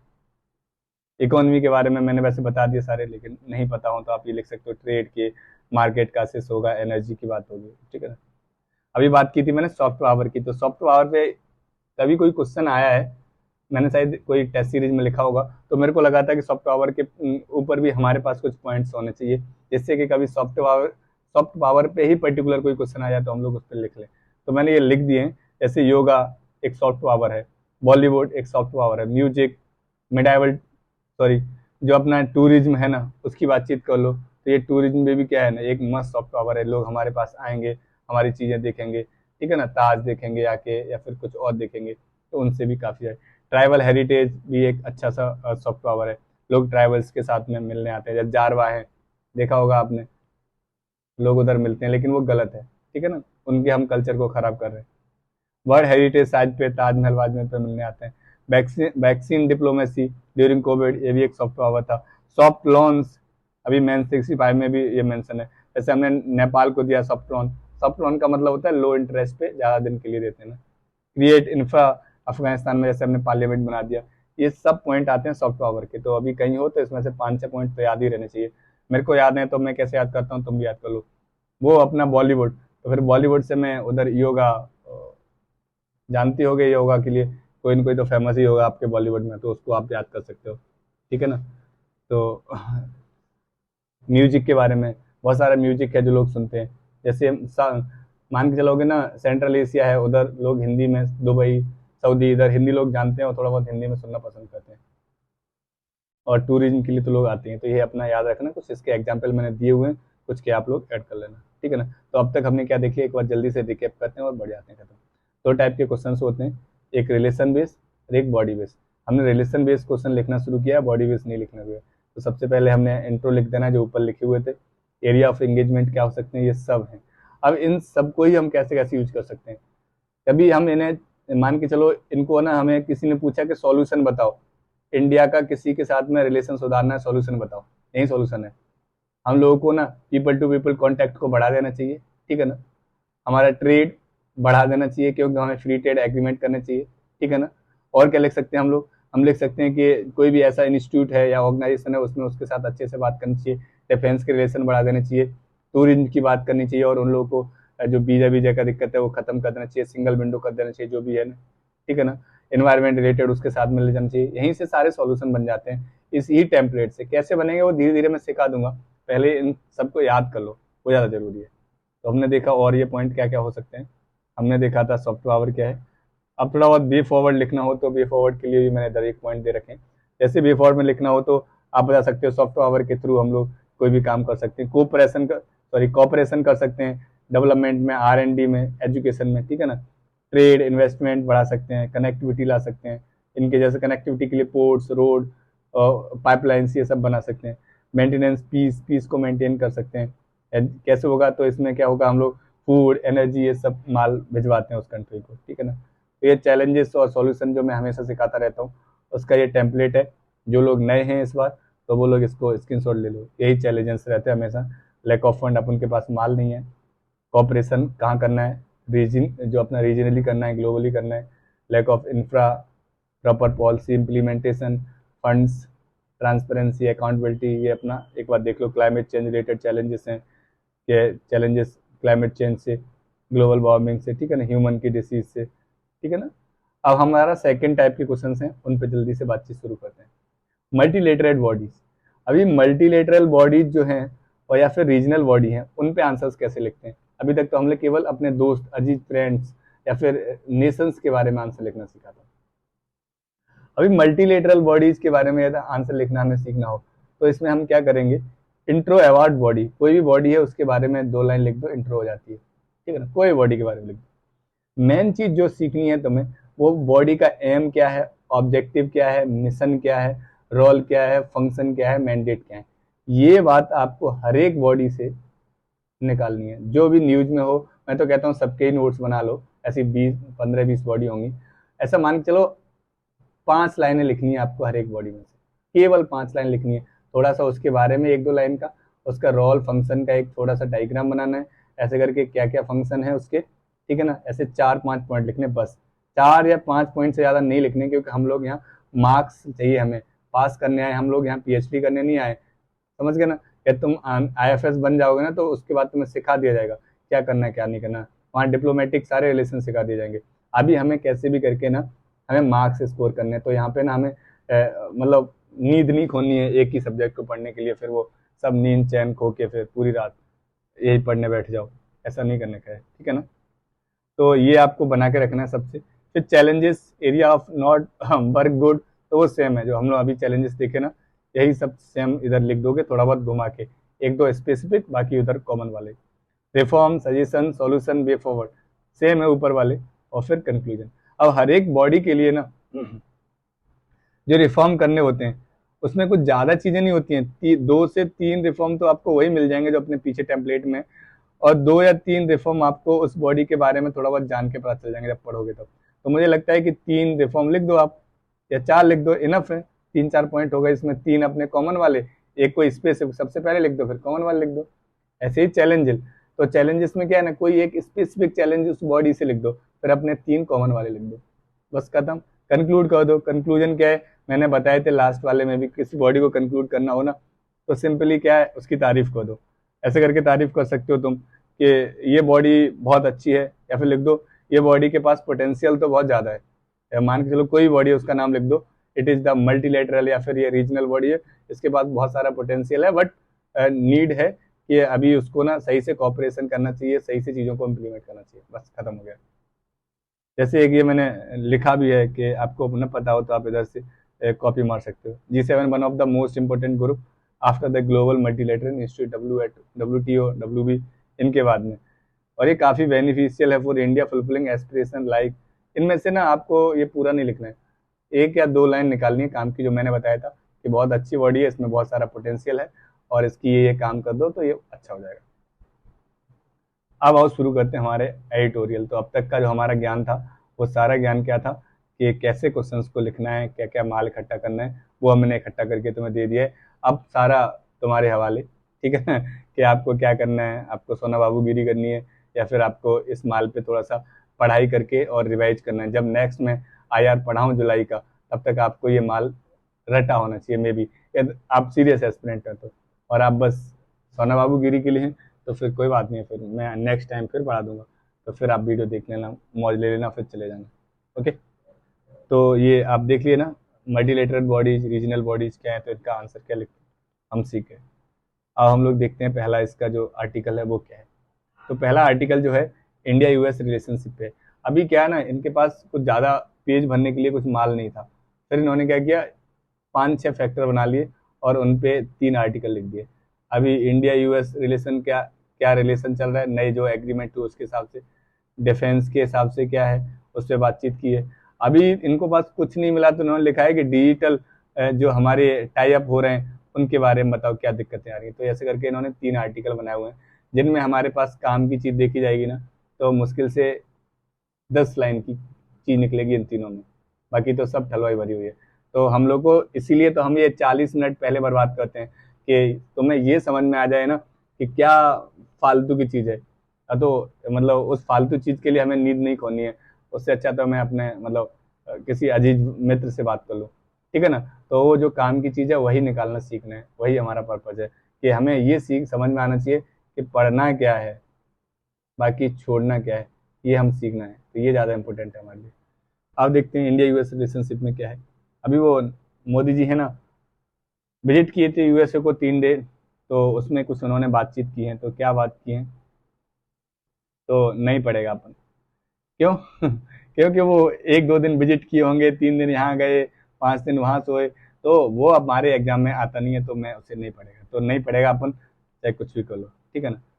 तो काम से सीधी बात करते हैं कि की आउटकम क्या थे विजिट के, जो विजिट थी उसके की आउटकम क्या थे। तो बस की आउटकम क्या थे, हमें एक मिल गया हेडिंग। अब मैं तुम्हें पूछूंगा कि आप वीडियो रोको या फिर पीछे जाओ और बताओ, जो मैंने पूछे थे कि किसी भी कंट्री के साथ एरिया ऑफ एंगेजमेंट क्या होते हैं, तो जो हमने लिखे हैं ना, हिज एम्परर, गौतम गंभीर, ठीक है ना, डीडीसी की बस में गया, तो वही वाली बात हर जगह फिट कर देनी है। तो यही आउटकम होते हैं, ट्रेड, इकोनॉमिक वाला। तो हमने कहा होगा ट्रेड बढ़ाएंगे, सेमीकंडक्टर मतलब इंडस्ट्री बिठाएंगे, इकोनॉमिक वाले में ध्यान रखो कि सेमीकंडक्टर की बात की होगी कि हमने जो एमओयू किया उसके साथ, और कहा कि हम लोग सेमीकंडक्टर्स को बहुत ज़्यादा प्रोड्यूस करेंगे और जिससे हमारी समस्याएं हैं, जो फ़ोन्स बहुत महंगे बन रहे हैं उनकी समस्याएं सॉल्व करेंगे। टेली कम्युनिकेशन, अभी टेली कम्युनिकेशन की बात की होगी उन्होंने कि हम लोग क्या करेंगे, अभी 5G चल रहा है इंडिया में, तो हम लोग चाहते हैं कि भारत 6G पे आए, नेक्स्ट जी लाइन्स पे। तो 6G की बातचीत की है मोदी जी ने। तो हमें ये सब बातें याद रखनी है क्या, नहीं, हमें इतना याद रखना है इकोनॉमी में ट्रेड की बातचीत की होगी, सेमीकंडक्टर की बात तुम याद रख सकते हो, वैसे इतना कुछ ज़्यादा खास बात बड़ी नहीं है, तो ये ना भी लिखोगे तब भी कोई ज़्यादा फर्क नहीं पड़ेगा। क्वांटम टेक की बात की है इन्होंने, ठीक है ना, R&D की बात होती है जहाँ, वहाँ उन्होंने क्वांटम टेक की बात की है। रिसर्च एंड इनोवेशन, वो हम बोल ही रहते हैं, R&D की बात की होगी। तो ये कॉमन चीज़ें हैं, ठीक है ना। तो इनकी हमेशा बात होती रहती है, कॉमन चीज़ें हैं, ये सबके बारे में यही लिखना है और कुछ भी नहीं लिखना है, ये सब देखो पूरा सेम है। तो जब भी आप वो एरिया ऑफ एंगेजमेंट को अच्छे से पढ़ लोगे ना, तो तुम्हें अपने आप ये थीम्स कैसे निकल रहे हैं वो निकलना सीख जाओगे। तो ट्रेड, सेमीकंडक्टर की बात हुई है, टेलीकम्युनिकेशन की 6G बनाना है, सेमीकंडक्टर को हमें थोड़ा आगे बढ़ाना है, जैसे इंडिया में बन रहे हैं लेकिन बहुत मिनिमम मात्रा में, तो उनको हमें आगे ले जाना है। ऐसा हमने सेमीकंडक्टर का एक टाई अप अपने चाइना के अजीज दोस्त उसके साथ किया हुआ है। तो मेरे को कमेंट में बताओ कि सेमीकंडक्टर सबसे ज़्यादा कहाँ बनते हैं, और उसका हमने बातचीत किया हुआ है, ताइवान, ठीक है ना। मुझे पता है तुम लिखोगे नहीं, तो ताइवान के साथ हमने पहले से सेमीकंडक्टर का एक जुगाड़ कर रखा है, टाई अप, ठीक है ना। क्वांट टेक, जो क्वांटम टेक है उसके बारे में बातचीत की हुई है। रिसर्च एंड इनोवेशन के बारे में बातचीत की है कि कोई नई चीज़ होगी उस पर इनोवेशन करेंगे, इनोवेशन हैंडशेक किया हुआ है, कोई भी नए माल मिल जाता है इसरो के साथ या किसी और के साथ। क्लीन एनर्जी पार्टनरशिप, ठीक है ना, रिन्यूएबल एनर्जी पे बहुत सारी टेक्नोलॉजी को ट्रांसफर करेंगे वो हमें। क्रिटिकल मिनरल, अभी ऐसे मिनरल्स हैं जो इंडिया में नहीं मिलते हैं, उनकी वो हमारे लिए सप्लाई करेगा। कोलाबोरेशन इन एजुकेशन, क्या करेंगे हम लोग, वो हमारे यहाँ यूनिवर्सिटी खोलेंगे कुछ फेमस फेमस, फिर हम लोग उधर मस्त से पढ़ेंगे यूनिवर्सिटियों में। या फिर और भी तरीके के कि इंडिया के लोगों को उधर ग्लोबली भेजा जाएगा और वहाँ पे लोग पढ़ेंगे, फिर वहीं जॉब भी करेंगे क्योंकि वो ब्रेन ड्रेन हो जाता है, फिर वापस इंडिया नहीं आते। तो कोलाबोरेशन किया एजुकेशन में। वीज़ा के बारे में बात किया कि इंडिया के लोगों के लिए जो B1 और उन्होंने कुछ H1B वीज़ा के बारे में कुछ प्रॉब्लम कर दी थी ट्रंप ने, उस पर कुछ सुधार किया जाएगा, ठीक है ना। तो यही सब चीज़ बातें हैं, तो आप इनको पर्टिकुलर एक एक करके लिख सकते हो, और बाकी ब्रॉड वे में हमारे वो थीम्स हैं, उन थीम्स पे अच्छे से ध्यान रख सकते हो, जो एरिया ऑफ एंगेजमेंट वाले हैं, गंभीर वाली बात, उन्हीं से सब बातें कलेक्ट हो जाएंगी, ठीक है ना। तो कल्चर की जब भी बात करनी हो तो हाँ एजुकेशन में लिखेंगे, कल्चर में एजुकेशन को ऐड कर सकते हैं, ठीक है ना। एनर्जी की हम लोग वहाँ ऑलरेडी बात किए हुए थे। रिसर्च इनोवेशन की बात उधर होती है, यही सब एरिया है। एक इन्होंने दिया हुआ है डायग्राम, ये देखो, डिफेंस टेक्नोलॉजी हम लोग बातचीत कर चुके हैं, civil nuclear cooperation, clean energy, critical emerging technology, trade and economy, counter terrorism, space technology, education, health, critical. अब देखो इसमें से ना हमें लिखने कितने हैं, 5 ही तो लिखने होंगे, तो 5-6 तो मिल गए। ट्रेड इकोनॉमी मिल गया हमें, क्लीन एनर्जी मिल गया हमें, डिफेंस मिल गया हमें, ठीक है ना, अभी स्पेस मिल गया हमें, एजुकेशन मिल गया हमें, ठीक है ना, काउंटर टेररिज्म मिल गया हमें, बस हो गया खेल अपना।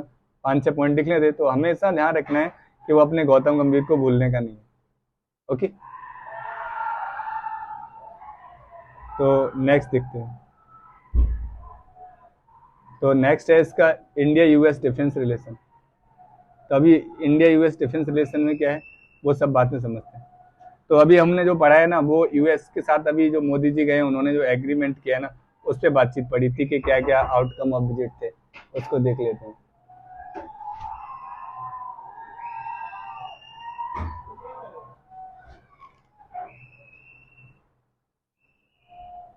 चाइना यूएस डिफेंस रिलेशंस, ठीक है ना। तो इसमें क्या है इनको एक एक करके हम लोग समझते हैं कि इंडिया यूएस डिफेंस के रिलेशंस में क्या है। तो मोस्टली टाइम पे हम लोग जो देखेंगे ना,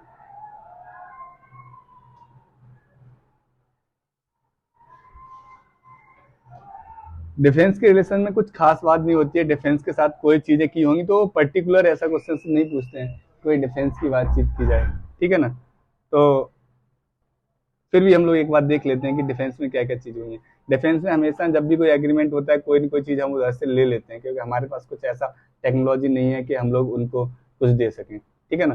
तो GE F414, ठीक है ना, एक जेट इंजन है, उसको हम लोगों ने डील किया है कि वो लोग हमको देंगे उसका जो भी है। यूएस इंडिया डिफेंस एक्सलेशन है जो इंडेक्स एक्स, उसकी बातचीत की हुई है।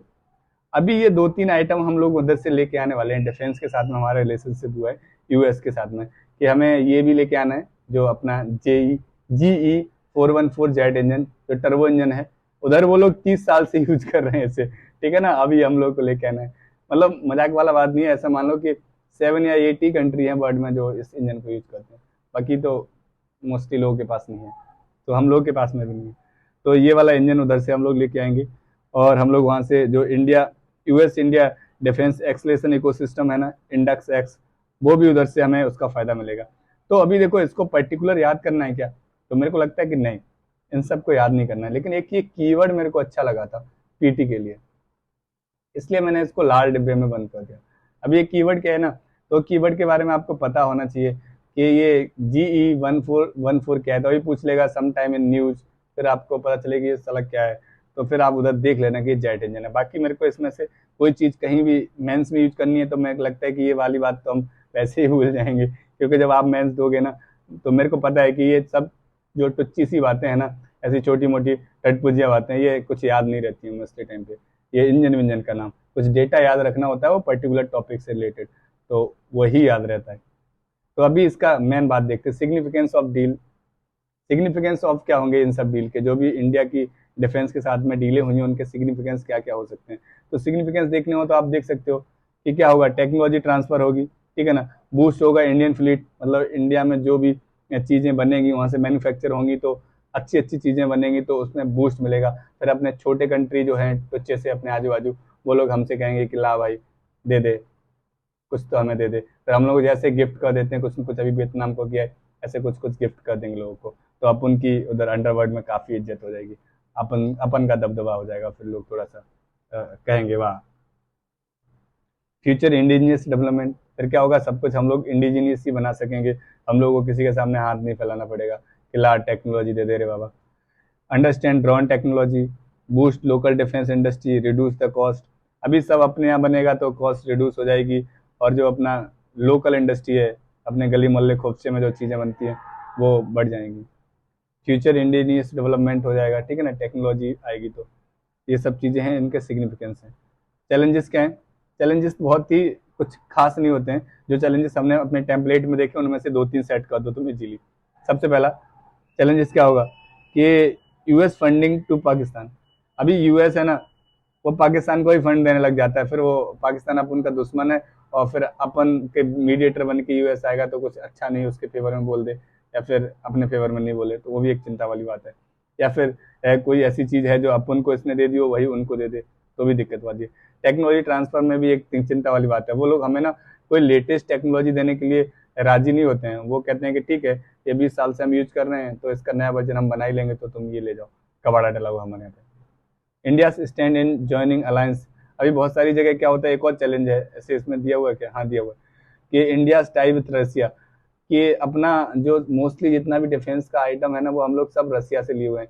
अभी हम रसिया से कोई माल नहीं लेंगे तो फिर वो पुतिन गुस्सा हो जाएगा, और पुतिन गुस्सा हो जाएगा तो आपको पता है उसका गुस्सा बहुत खतरनाक है, क्योंकि उसका गुस्सा जायज भी रहेगा। रसिया हमारा हमेशा हेल्प किया है। और ये जो अभी अपना जो फॉरेन पॉलिसी है ना, यूएस टुवार्ड, तो इसमें क्या है ना, काफ़ी फायदे भी हैं, लेकिन एक चीज़ है कि हम रसिया के अगेंस्ट नहीं जा सकते। क्यों? हमने देखा भी था कि अभी यूक्रेन के लिए ना, जब यूएन काउंसिल में हम लोगों से वोट किया तो हमने रिस्ट्रेन कर दिया, मतलब वोट नहीं डाला। क्यों? क्योंकि हम रसिया के खिलाफ नहीं जा सकते, जबकि यूएस की हम तरफ थे, लेकिन यूएस चाहता था कि हम लोग वोट करें अगेंस्ट, लेकिन हम नहीं किए, क्योंकि रसिया हमारा परम मित्र है, उसने हमारी हमेशा हेल्प की है। जबकि पाकिस्तान को यूएसए सपोर्ट कर रहा था 1965 में, तब भी हम रसिया ने हमारे लिए सिर्फ भेजा था। तो ध्यान रखना ये सब बातें, क्योंकि ये जो आपका यूएसए है ना, यूएसए का सब जो कार्यक्रम है ना, यूएसए की फॉरेन पॉलिसी ना सिर्फ इसलिए चलती है कि वो अपना फायदा देखता है, वो उसको दूसरे के फायदे से कोई लेन देन नहीं है, अपना फायदा देख रहा है। अभी वो चाइना के इन्फ्लुएंस को कम करने के लिए अपन के साथ हाथ मिलाया हुआ है। अभी वो चाइना का इशू नहीं रहता ना, तो हम लोगों को कब का छोड़ दिया होता। बिफोर क्या हो सकता है, balancing the relationship with Russia and US, दोनों के साथ में हमें रिलेंस मतलब सही से रिलेशन बना के रखना चाहिए। ऐसा बीच में अपन को बैठ जाना चाहिए, इधर रसिया होगा, इधर यूएस होगा, फिर इधर इसके साथ भी हाई करो, इसको भी हाई करो। डेवलपिंग इंडिजिनियस डिफेंस टेक्नोलॉजी, और हम तो ये जड़ ही खत्म कर दो ना किसी से मांगने का टेक्नोलॉजी, अपन खुद कुछ बनाएगा, तो उसके लिए हम लोगों को क्या है ना, R&D पे पैसा खर्च करना पड़ेगा, वो हम लोग करते नहीं। कंटिन्यू कोऑपरेशन इन इंडो पैसिफिक, जो उधर की कंट्री है उनके साथ में भी हमें बना के रखना चाहिए बातचीत। तो हम लोगों ने क्या है, डिफेंस के बारे में पढ़ा, डिफेंस में क्या था काम का, तो डिफेंस के रिलेशंस में जो काम का माल था ना, वो एक जेट इंजन इन्होंने लिया है, एक MQ-9 भी ड्रोन भी है, इसको भी याद रखना, ठीक है ना, ये भी लिया गया है, काफ़ी मस्त ड्रोन है। और बाकी जो चीज़ें हैं इनमें से इंडक्स, जो अपना इंडस एक्स है, उसके साथ में जो लॉन्चिंग हुई है, वो ध्यान रखना। अभी सिग्निफिकेंस क्या है इसके, तो ध्यान रखना है, बूस्ट किया गई अपनी इंडिया में, टेक्नोलॉजी ट्रांसफ़र होगी, फ्यूचर बनेगा इंडिजिनियस के लिए, वो अपना देसी माल बनाएंगे हम लोग। अंडरस्टैंड ड्रोन टेक्नोलॉजी को हम सीखेंगे, और फिर मस्त भारी मस्त और ज़बरदस्त ड्रोन बनाएंगे, जिसके साथ फिर हम लोग मस्त पतंग उड़ाएंगे। बूस्ट लोकल डिफेंस इंडस्ट्री, ठीक है ना, अपनी देसी इंडस्ट्री को बहुत डेवलप करना है और बूस्ट कर देना, एकदम घी दूध की नदियाँ बहा देना।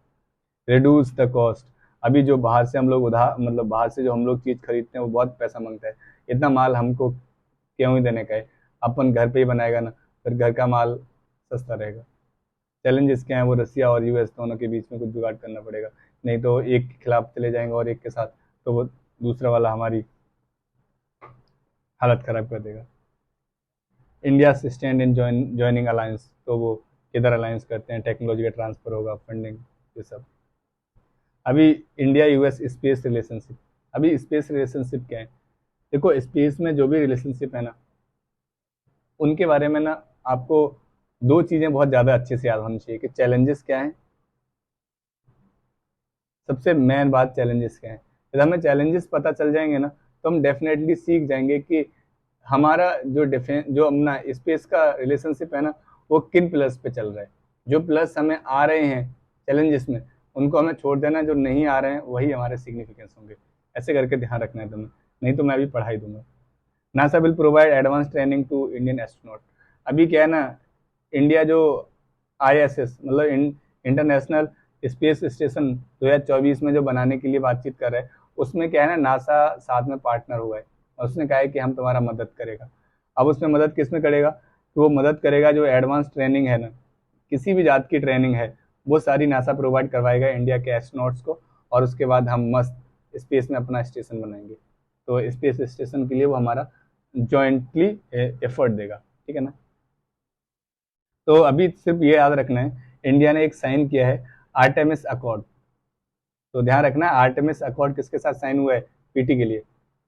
तो ध्यान रखना है कि जो आर्टेमिस अकॉर्ड है वो यूएसए की एजेंसी, मतलब यूएसए का ऑर्गेनाइजेशन है, इसमें और भी 27 कंट्रीज हैं, तो मैन उसमें यूएसए, तो उसके साथ इंडिया ने साइन किया है, ठीक है ना, आर्टेमिस अकॉर्ड। तो हम लोग को इधर ये हेल्प करेगा, ये साइन हो गया। अब ये सिग्निफिकेंस क्या है भाई, सिग्निफिकेंस में क्या है ना,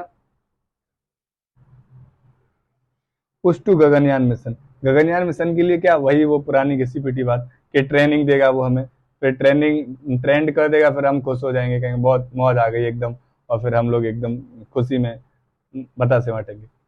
तो फिर उसमें क्या है कि एंट्री टू आईएसएसआई, तो जो अपना सॉरी आईएसआई नहीं है, आईएसएस है।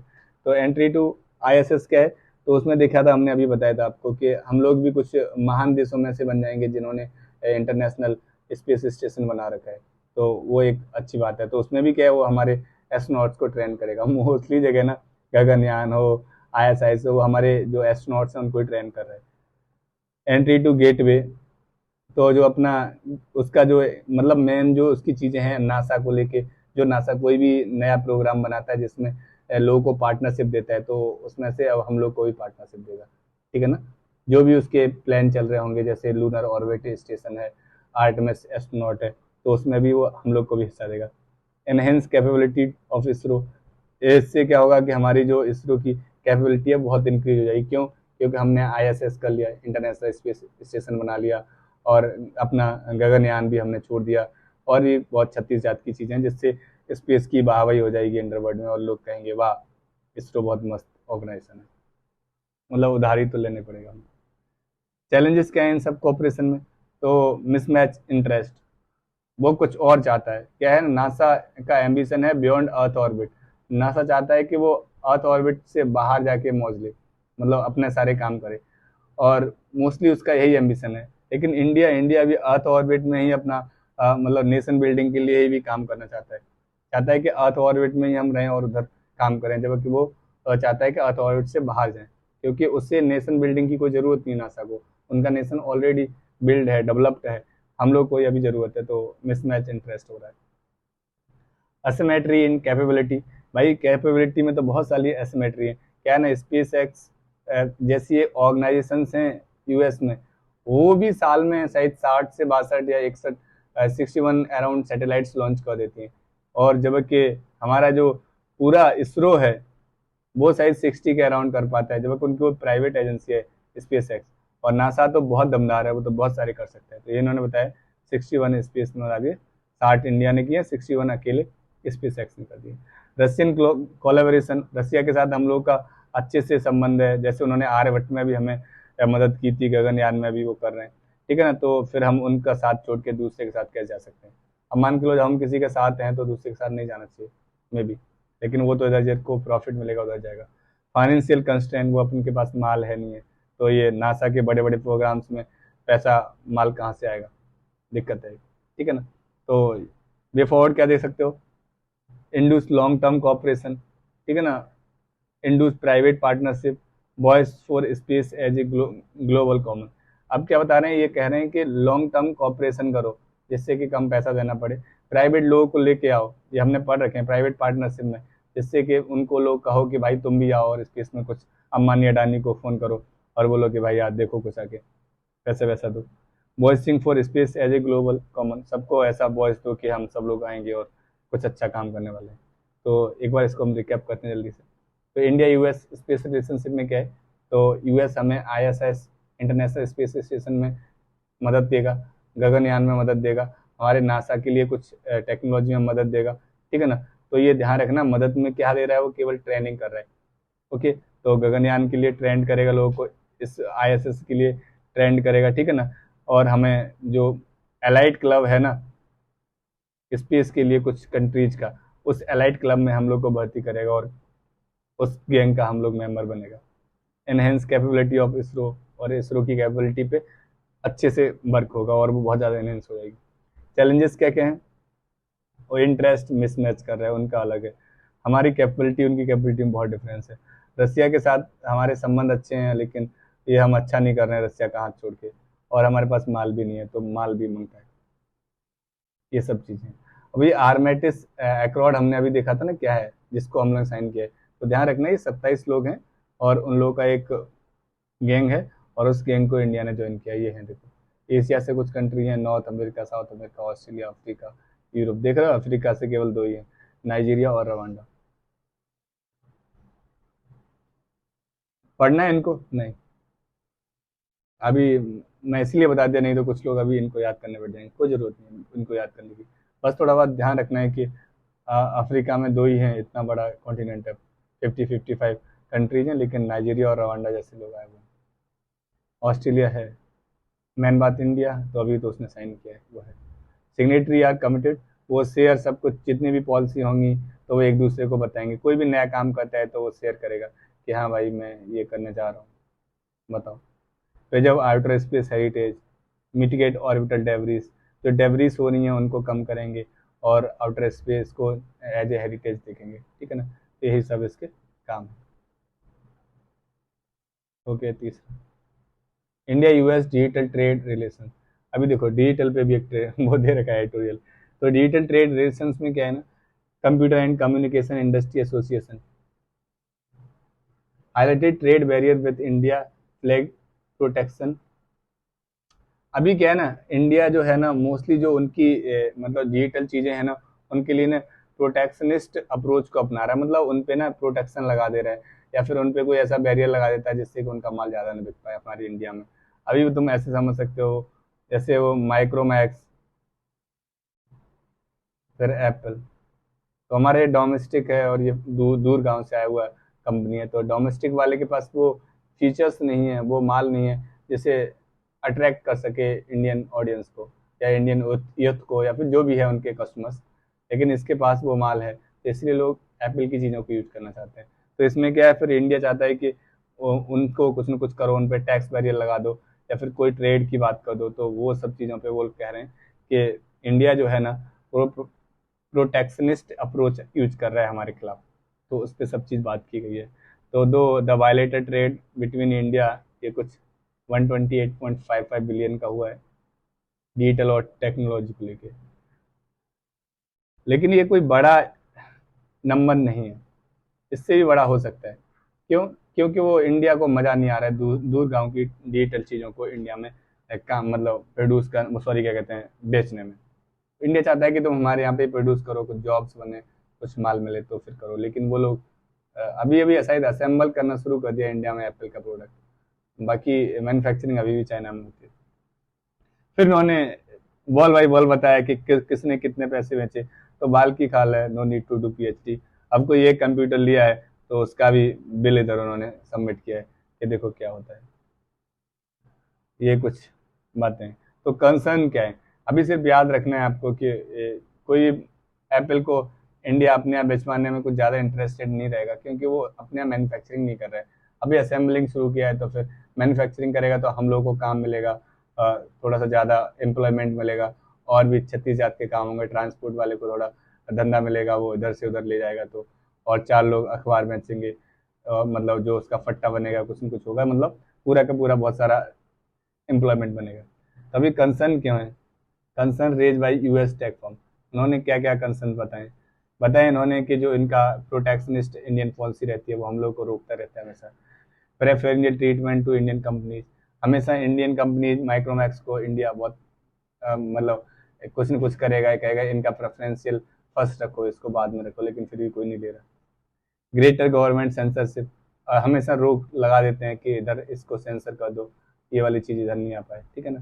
जैसे एफ बी है, फेसबुक, इंस्टा, और भी 36 जात के tech company. Complicated tax structure, equalization levy, ठीक है ना, वो 2% लेवी अभी तो कम हो गया, पहले 6% लेवी ले रहे थे जो बाहर की कंट्री है उन पे। तो policy for digital technology in India, क्या क्या पॉलिसी है, तो वो पॉलिसी कभी पूछी नहीं गई है भाई CPY को। अभी इतना घुस के पॉलिसी नहीं पूछता। पहली बात तो जो हम लोग कहते हैं टॉपिक पढ़ रहे हैं ना, India US digital trade relation, तो वो इतना कुछ महान नहीं है कि कोई यूएस रिलेशन पूछेगा, फिर उसमें से एक डायमेंशन मान के चलो 15 नंबर का क्वेश्चन है, तो यूएस रिलेशंस, फिर उसमें से पूछेगा कोई डिजिटल डायमेंशन, तो ये तीसरा डायमेंशन रहेगा, कोई चैलेंजेस पूछेगा। तो इसमें हमें 3-4 पॉइंट लिखने केवल, तो 3-4 पॉइंट का माल तो हमें पता ही है कि वो माइक्रोमैक्स वर्सेज क्या कहते हैं, एप्पल। तो ध्यान रखना है आपको कि इतना कुछ नहीं करने का है। वे फॉरवर्ड कह सकते हैं।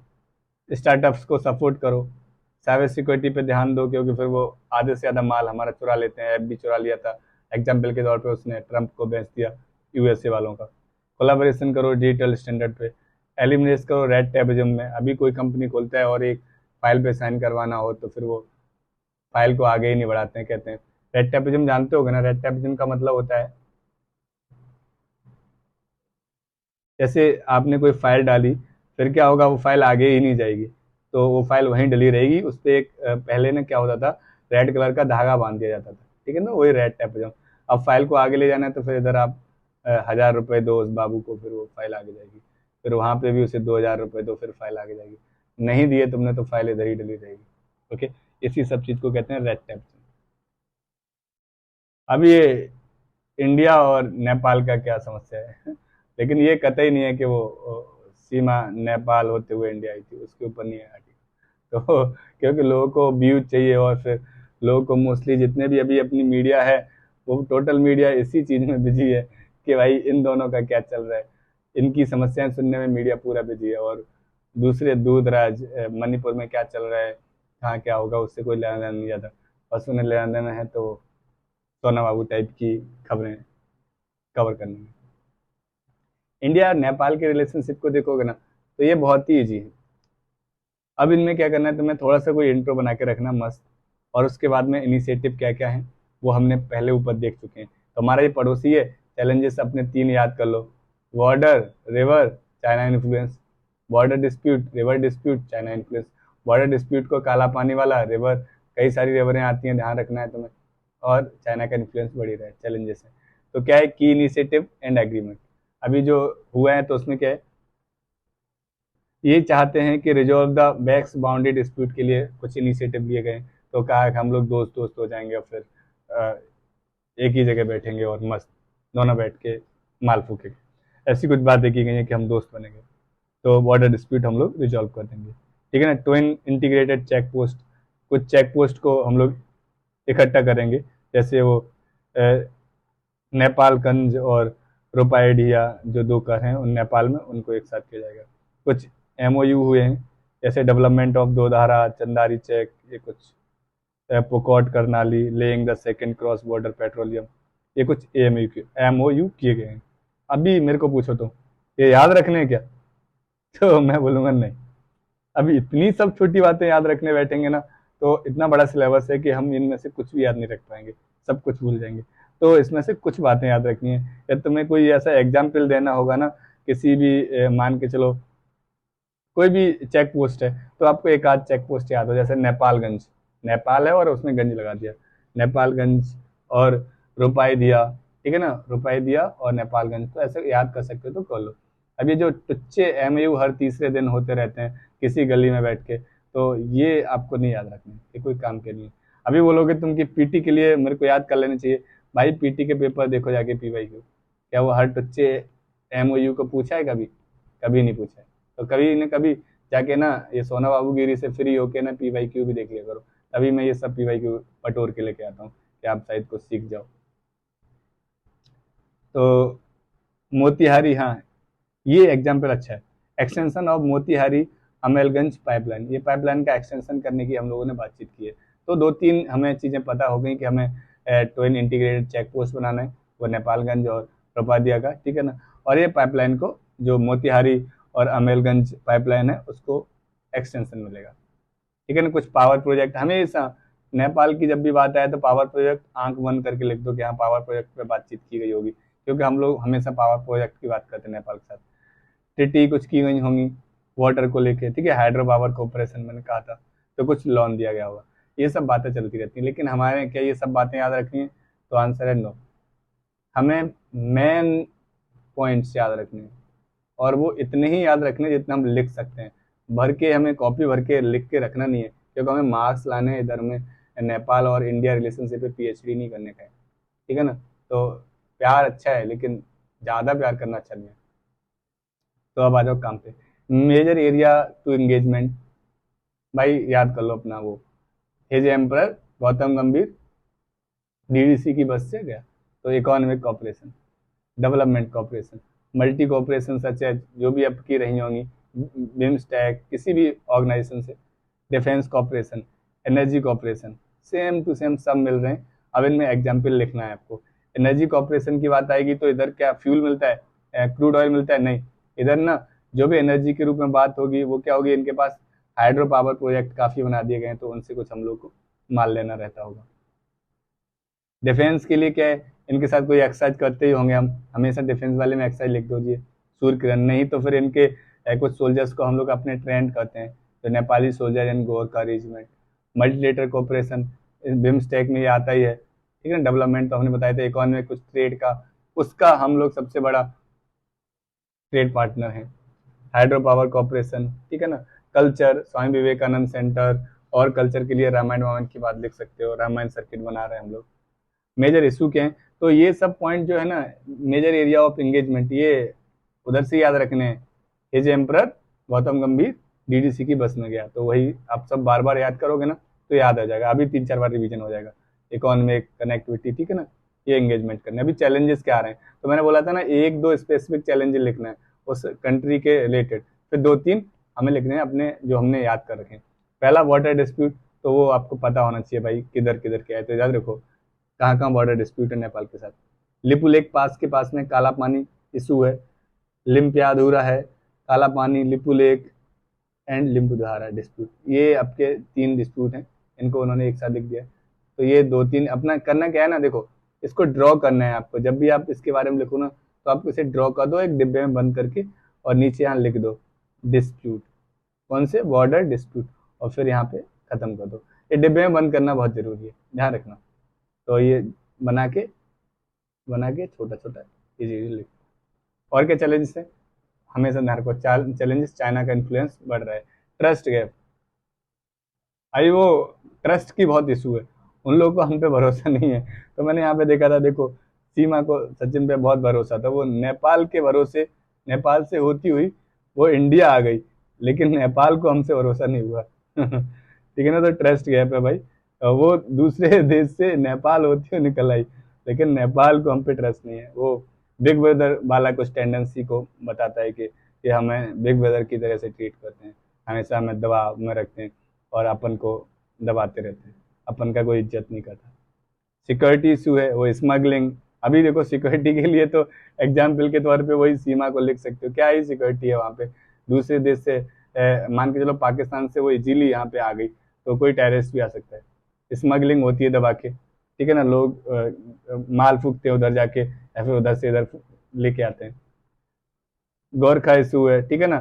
गोरखा इशू क्यों है, क्योंकि वो लोग अग्निपथ स्कीम को लेके उन्हें मजा नहीं आ रहा, कह रहे हैं कि अब हम लोग नहीं आएंगे। तो हम अग्निपथ स्कीम के बाद में उन लोगों ने बोला है कि अब वो लोग आर्मी ज्वाइन नहीं करेंगे जो गोरखा रेजिडेंस में आते थे, हम लोग मोमोज बेचेंगे। कनेक्टिविटी इशू है, ट्रेटी पीसफुल, तो बस हो गया। अभी वे फॉरवर्ड में क्या लिखोगे, जो हम लोगों ने अपना चैलेंजेस ऑफ वे फॉरवर्ड वाला बना के रखा है टेम्पलेट, ध्यान रखो क्या करना, कोऑपरेशन करना है हमें बहुत सारी जगह पे, मल्टीलेटरल प्लेटफॉर्म पे जाके, ठीक है ना, कि भाई भाई ठीक है, कुछ अच्छी अच्छी बातें करनी है।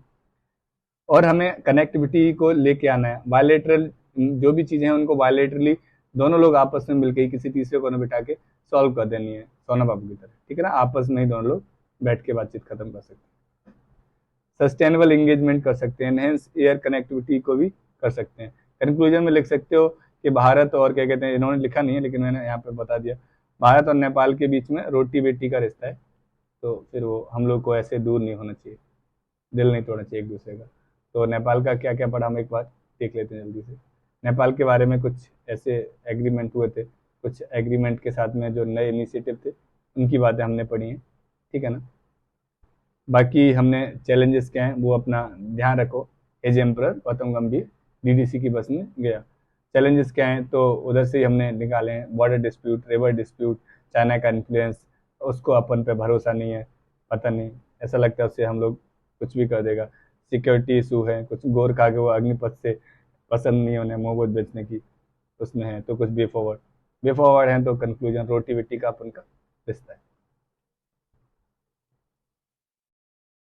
अभी कह रहे हैं इंडिया नेपाल में, तो ध्यान रखना नेपाल शेयर बॉर्डर, तो नेपाल का कहाँ कहाँ बॉर्डर शेयर होता है, इसलिए मैंने ये डिब्बे में बंद किया था पीटी के लिए। तो ये ज्योग्राफी का पॉइंट है, मैं इधर पढ़ाने नहीं बैठेगा, तो आप जाके ना उधर पूरा एक बार देख सकते हो।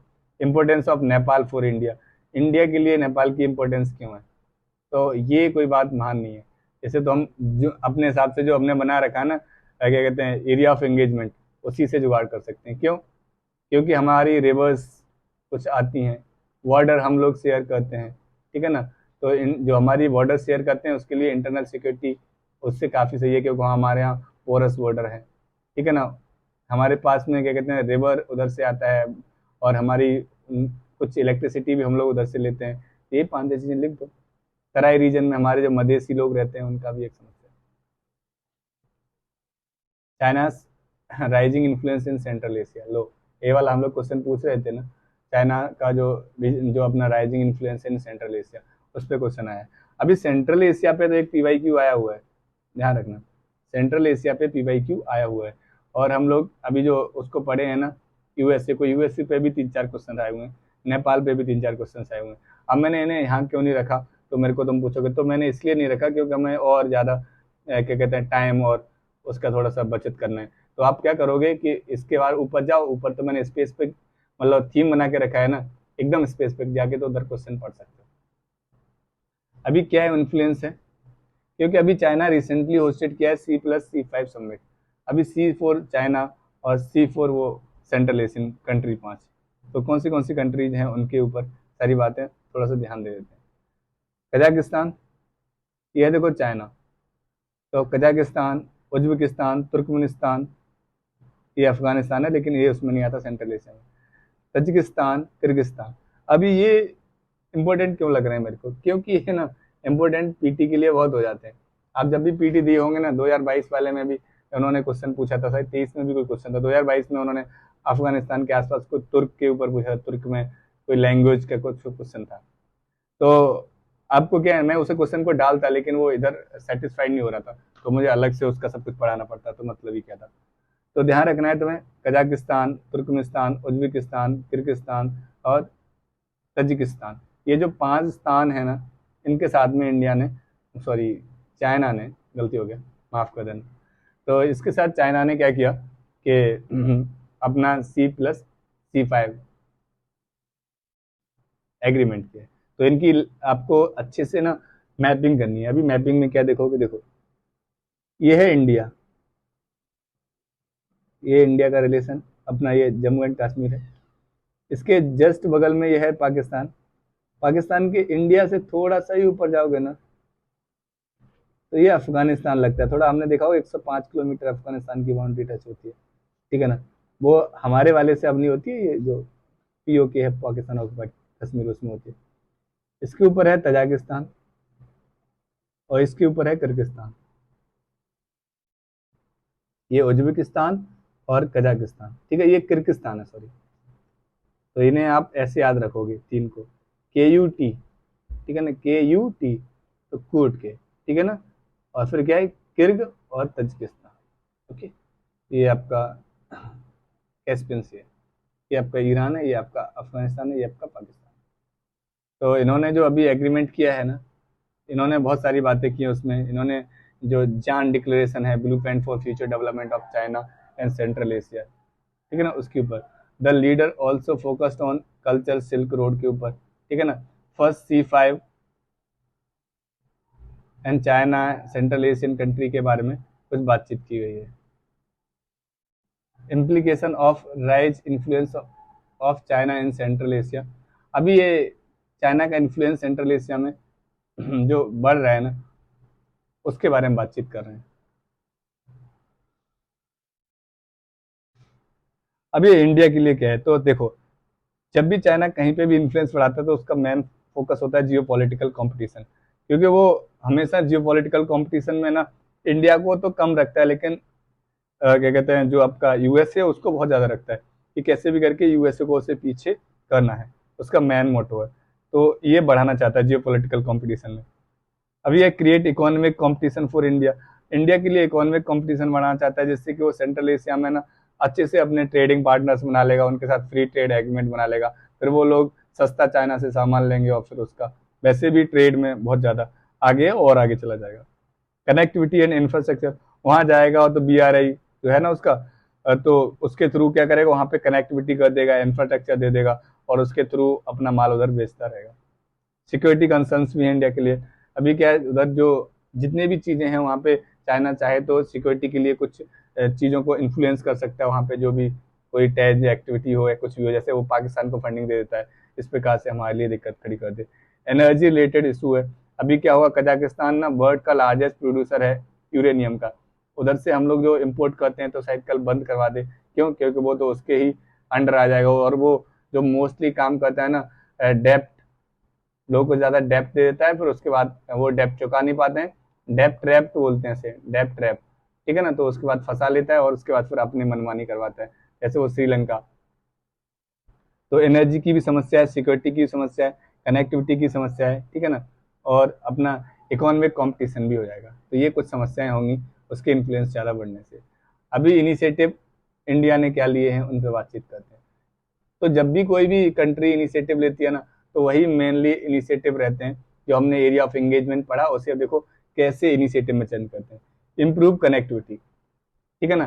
तो कनेक्टिविटी बढ़ानी होगी आपको, जैसे Aska one agreement and Tapi pipeline के बारे में हमने किया है, और इसे और करना पड़ेगा। पीपल टू पीपल कॉन्टैक्ट बढ़ाना पड़ेगा, ठीक है ना, जिससे कि लोग आपस में मिलेंगे तो कल्चरल रिलेशंस बनेंगे और लोग फिर अच्छे से कनेक्ट करेंगे।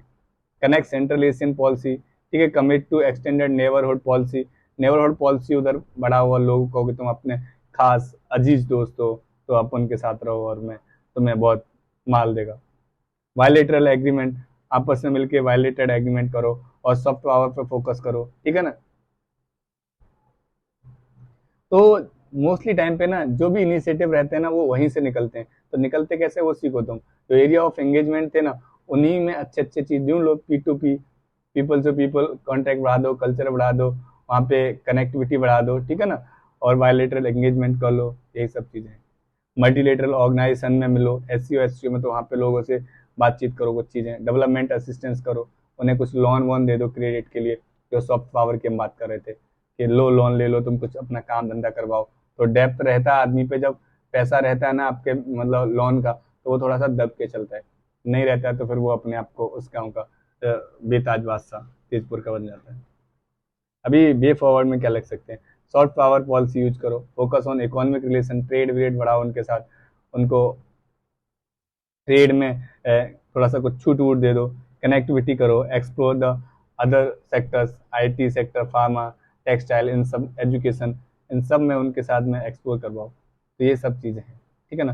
तो एक बार जल्दी से देख लेते हैं कि जो अपना चाइना का इन्फ्लुएंस बढ़ रहा है ना, अभी हर जगह के लिए पॉइंट ये चैलेंजेस है, चाइना का इन्फ्लुएंस हर जगह, कहीं पे भी हो वहाँ पे लिख देना, क्योंकि इसने बहुत ही ज़्यादा इन्फ्लुएंस कर रखा है। तो C+C5 क्या है, तो ध्यान रखना, चाइना ने अभी सेंट्रल एशियन कंट्री के साथ में एग्रीमेंट किया है। अभी इसके इम्प्लीकेशन से क्या क्या समस्या आने वाली थी तो हमने देखा, जियोपॉलिटिकल, इकोनॉमिकल और connectivity, infra, security concern, energy security, ठीक है ना। इनिशिएटिव वही मैंने बताया था, एंगेजमेंट, एरिया ऑफ एंगेजमेंट से आप कनेक्ट कर सकते हो। वे फॉरवर्ड भी उधर से निकाल सकते हो, सॉफ्टवेयर पॉलिसी यूज करो, ठीक है ना, focus on economic relation, connectivity, explore other sectors. अब ये role of India's defence cooperation initiative in meeting foreign forces. अभी क्या है ना, इंडिया ने, ये न्यूज में क्या होता है ये जल्दी से समझ लेते हैं ना, उसके बाद सही तुम्हें ये जल्दी से समझ में आ जाएगा ये चीज़ें चल क्या रही हैं। अभी इंडिया ने ना वियतनाम को एक कॉर्वेट दिया है, INS किरपान, वियतनाम को गिफ्ट किया है। तो अभी जो गिफ्ट किया है ना, तो यहाँ से हमें एक चीज़ समझ में आती है कि जैसे इंडियन जो भी डिफेंस है, तो इंडियन जो डिफेंस है उसके हिसाब से वो दूसरों को कुछ गिफ्ट दे रहा है, या दूसरों को कोई हेल्प कर रहा है, या फिर कोई हम ऑपरेशन चलाते हैं, इन सब चीज़ों से ना हमारी जो फॉरेन पॉलिसी है वो डिफेंस से कैसे कनेक्ट करेगी, उसके ऊपर ये पूरा मुद्दा है। तो मेरे को काफ़ी अच्छा आर्टिकल लगा, क्योंकि डिफेंस से फॉरेन पॉलिसी पे क्या इम्पैक्ट पड़ते हैं, तो इसके लिए मेरे को लगा कि हाँ ऐसा क्वेश्चन कभी पूछा जा सकता है। तो पहले हमें ना थोड़ा डिफेंस के बारे में जानने से पहले ना फॉरेन पॉलिसी के बारे में थोड़ा बहुत पता चले, कि फॉरेन पॉलिसी जो है हमारी इंडिया की, उसके कुछ मेजर बातें पता चल जाएं कि मेन मेन बातें क्या हैं, तो शायद हम अच्छे से कनेक्ट कर पाएँ। देखो 4 मेजर बातें, India foreign policy important goals क्या क्या है। To engage and protect Indian diaspora, India के डायस्पोरा, जो इंडिया के कुछ लोग हैं जो दूर गांव में रहते हैं, उनको बराबर हमें अच्छे से रखना है, प्रोटेक्ट करना है, उन पे कोई आंच नहीं आनी चाहिए। Voice is here on global form, और हमारी जो भी इंडिया की वॉइस है वो ग्लोबल फॉर्म है, जितनी भी ग्लोबल ऑर्गेनाइजेशन है, मल्टीलेटरल ऑर्गेनाइजेशन है, उधर लोग अपन की आवाज़ सुने, अपन जो बोले लोग सुने, थोड़ा सा दबदबा होना चाहिए।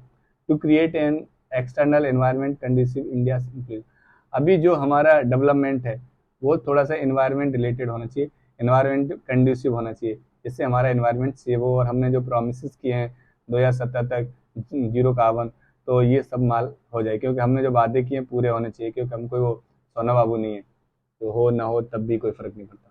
To protect India traditional and non traditional threat, अभी वो ट्रेडिशनल और नॉन ट्रेडिशनल थ्रेड्स है ना, उनको भी हमें प्रोटेक्ट करना है, कि कोई भी ट्रेडिशनल बात चीज़ है वो मतलब अभी कोई भी चीज़ है उसको किसी प्रकार का थ्रेट नहीं होना चाहिए, तो वो भी चीज़ हमें बराबर ध्यान में रखनी है। ओके, मैं इसे याद कैसे कर लेता हूँ, ऐसे मैं मोस्टली याद करता कि मोदी जी लाउड वॉइस में चिल्लाए, इन्वायरमेंट खतरे में है, ठीक है ना। तो ध्यान रखना, मेरे को ऐसा लगता है कि मोदी जी जब भी कोई बात करते हैं तो हमेशा ना काफ़ी चिल्लाते हैं, लाउड वॉइस रहता है उनका, और वो इन्वायरमेंट की आजकल बहुत बात करते हैं। G20 क्योंकि इंडिया में हो रहा है ना, तो G20 इंडिया में होने की वजह से क्या है ना, वो इन्वायरमेंट की बहुत बात करते हैं, तो लाउडली, तो हमारी जो लाउड वॉइस है ना वो ग्लोबल फॉर्म्स में होनी चाहिए, ठीक है ना। और हमेशा हमारा इन्वायरमेंट कंडूसिव जो इंक्लूसिव डेवलपमेंट होना चाहिए, और हमें ध्यान रखना है कि NRI जो भी हैं, जितने भी डायस्पोरा है हमारा, ठीक है ना, बाहर दूर गांव में दूसरे देशों में, उन सबको हमें प्रोटेक्ट करना है, क्योंकि जब भी मोदी जी जाते हैं देखा होगा तो हमें लोग हाथ मिलाते हुए मिलते हैं, और मस्त से वहाँ पे मोदी जी के मतलब साथ में सेल्फी वेल्फी लेते हैं, वो उनको बहुत पसंद है ना, इसलिए। और ट्रेडिशनल अपना कुछ उसको भी थ्रेट नहीं पहुँचाना दे रहे। तो ये सब 4 पॉलिसियाँ ध्यान रखना है आपको, फॉरेन पॉलिसी के इंपॉर्टेंट, डायस्पोरा को बचाना है, और इन्वायरमेंट जो अपना है ना उसको बचा के रखना है, जिससे कि हम लोग अपने जो कार्बन वाले और भी जो हमारे एम है उन्हें कंप्लीट कर सकें। तो और क्या चीज़ है इसमें? हमने अभी वो हमने न्यूज में क्या होता वो तो हमने पढ़ लिया ना कंटेक्स्ट, वो INS किरपान, तो याद रखना कभी कभी, जैसे CAPF या फिर CDS में ऐसा पूछते हैं, कॉर्वेट IS किरपान वियतनाम को हमने फ्री में दी है, मतलब गिफ्ट फ्री में ही होता है। हमारा लगभग 53 कंट्रीज के साथ में डिफेंस कॉपरेशन एग्रीमेंट है अब तक, एक्सपोर्ट प्रमोशन पॉलिसी के हिसाब से। जॉइंट मिलिट्री एक्सरसाइज हम लोग बहुत कंट्रीज के साथ में करते हैं। डिजास्टर मैनेजमेंट और ह्यूमैनिटेरियन रिलीफ भी हम लोग बहुत सारे को देते हैं। ऑपरेशन चलाते रहते हैं, तुमने बहुत सुना होगा, जैसे operation Dost, to help earthquake hit in Turkey and Syria, Turkey and Syria में कभी आया था अर्थक्वेक, तब हमने ऑपरेशन दोस्त चलाया था। Linkage between defence cooperation and foreign policy, क्या क्या हो सकते हैं डिफेंस कॉरपोरेशन के साथ में और फॉरेन पॉलिसी का। तो सिक्योरिटी एंड स्टेबिलिटी, हमेशा सिक्योरिटी की बात हो रही, globalization, terrorism, role of training service. क्यों, अब एक एक करके थे, सिक्योरिटी एंड स्टेबिलिटी की बातचीत करोगे ना तो हमेशा डिफेंस के साथ कॉपरेट करके ना हम लोग सिक्योरिटी को अच्छे से स्टेबल कर सकते हैं, ठीक है, सिक्योरिटी अच्छी है।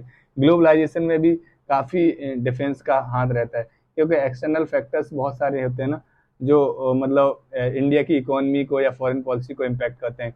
मान के चलो क्रिप्टो करेंसी है, या फिर कोई सेल कंपनी बना देता है, तो उसमें क्या है ना, हम लोग उन्हें पकड़ सकते हैं।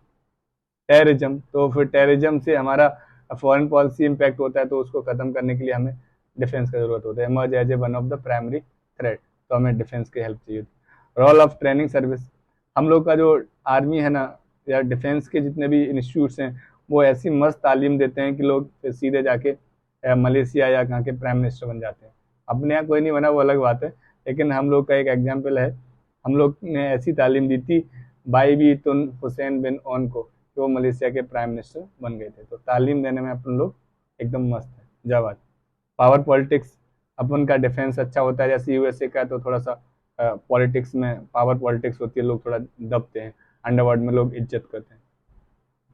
Benefit of defence cooperation to foreign policy, क्या क्या फ़ायदे होते हैं। एनहेंस रीजनल स्टेबिलिटी, लोग का दबदबा रहता है, वैसे है नहीं है, पाकिस्तान भी हमें धमकी देता रहता है। स्ट्रेंथनिंग रिलेशनशिप, लोग हमसे दबते हैं तो कहते हैं उसके क्या होता है कि लोग सोचते हैं जो छोटे देश हैं जैसे नेपाल भूटान, तो हमारे साथ रिलेशन कर लेते हैं कि इनका डिफेंस काफ़ी अच्छा है, तो ये लोग हमें कभी सेव भी कर सकते हैं, कोई दूसरा करेगा तो। Capacity building of arm force, arm force तो काफ़ी स्ट्रॉन्ग हो जाते हैं। Boost to defence industry, defence industry बहुत ज़्यादा बूस्ट होती है, और फिर वो हर गली मोहल्ले कुपचे में हम लोग कोई अच्छा काम कर रहे होते हैं, जिससे क्या है ना, और जो छोटे मोटे कंट्रीज हैं वो हम लोग से एक्सपोर्ट ले लेते हैं, मतलब वो इम्पोर्ट कर लेते हैं माल अपन के यहाँ से। रिसर्च एंड डेवलपमेंट R&D काफ़ी अच्छा होता है। कॉन्फिडेंस बिल्डिंग, और इन सब मालों के होने के बाद में अपन को बहुत कॉन्फिडेंस आता है, अपन मोटिवेट हो जाता है संदीप महेश्वरी की वीडियो से ज़्यादा, ठीक है ना। फिर अपन को लगता है कि अपन अब सब कुछ बना देगा। वे फॉरवर्ड क्या है? Formulation of the policy guidelines. तो जो जितने भी पॉलिसी की गाइडलाइंस है उनको दोबारा से फॉर्मुलेट करना चाहिए और उन्हें सिंक कर लेना चाहिए, जो कि अपने डिफेंस के साथ में भी कनेक्ट हो, मतलब सिंक होना चाहिए डिफेंस और फॉरेन पॉलिसी का। रिक्वायरमेंट टू स्पेशलिस्ट, और कुछ उस्ताद लोगों की ज़रूरत है जो बहुत ही स्पेशलिस्ट हैं उस एरिया के। एनुअल एडिट और एक्टिविटीज कंडक्ट, ठीक है ना। इंटीग्रेटेड ट्रेनिंग, इंटीग्रेटेड ट्रेनिंग का मतलब होता है वो तुम और हम, जैसे होता है मैं और तुम जो हम हो जाते, तो ऐसा कुछ इंटीग्रेटेड प्लानिंग होनी चाहिए, सारी मिनिस्ट्री आपस में मिल जाए।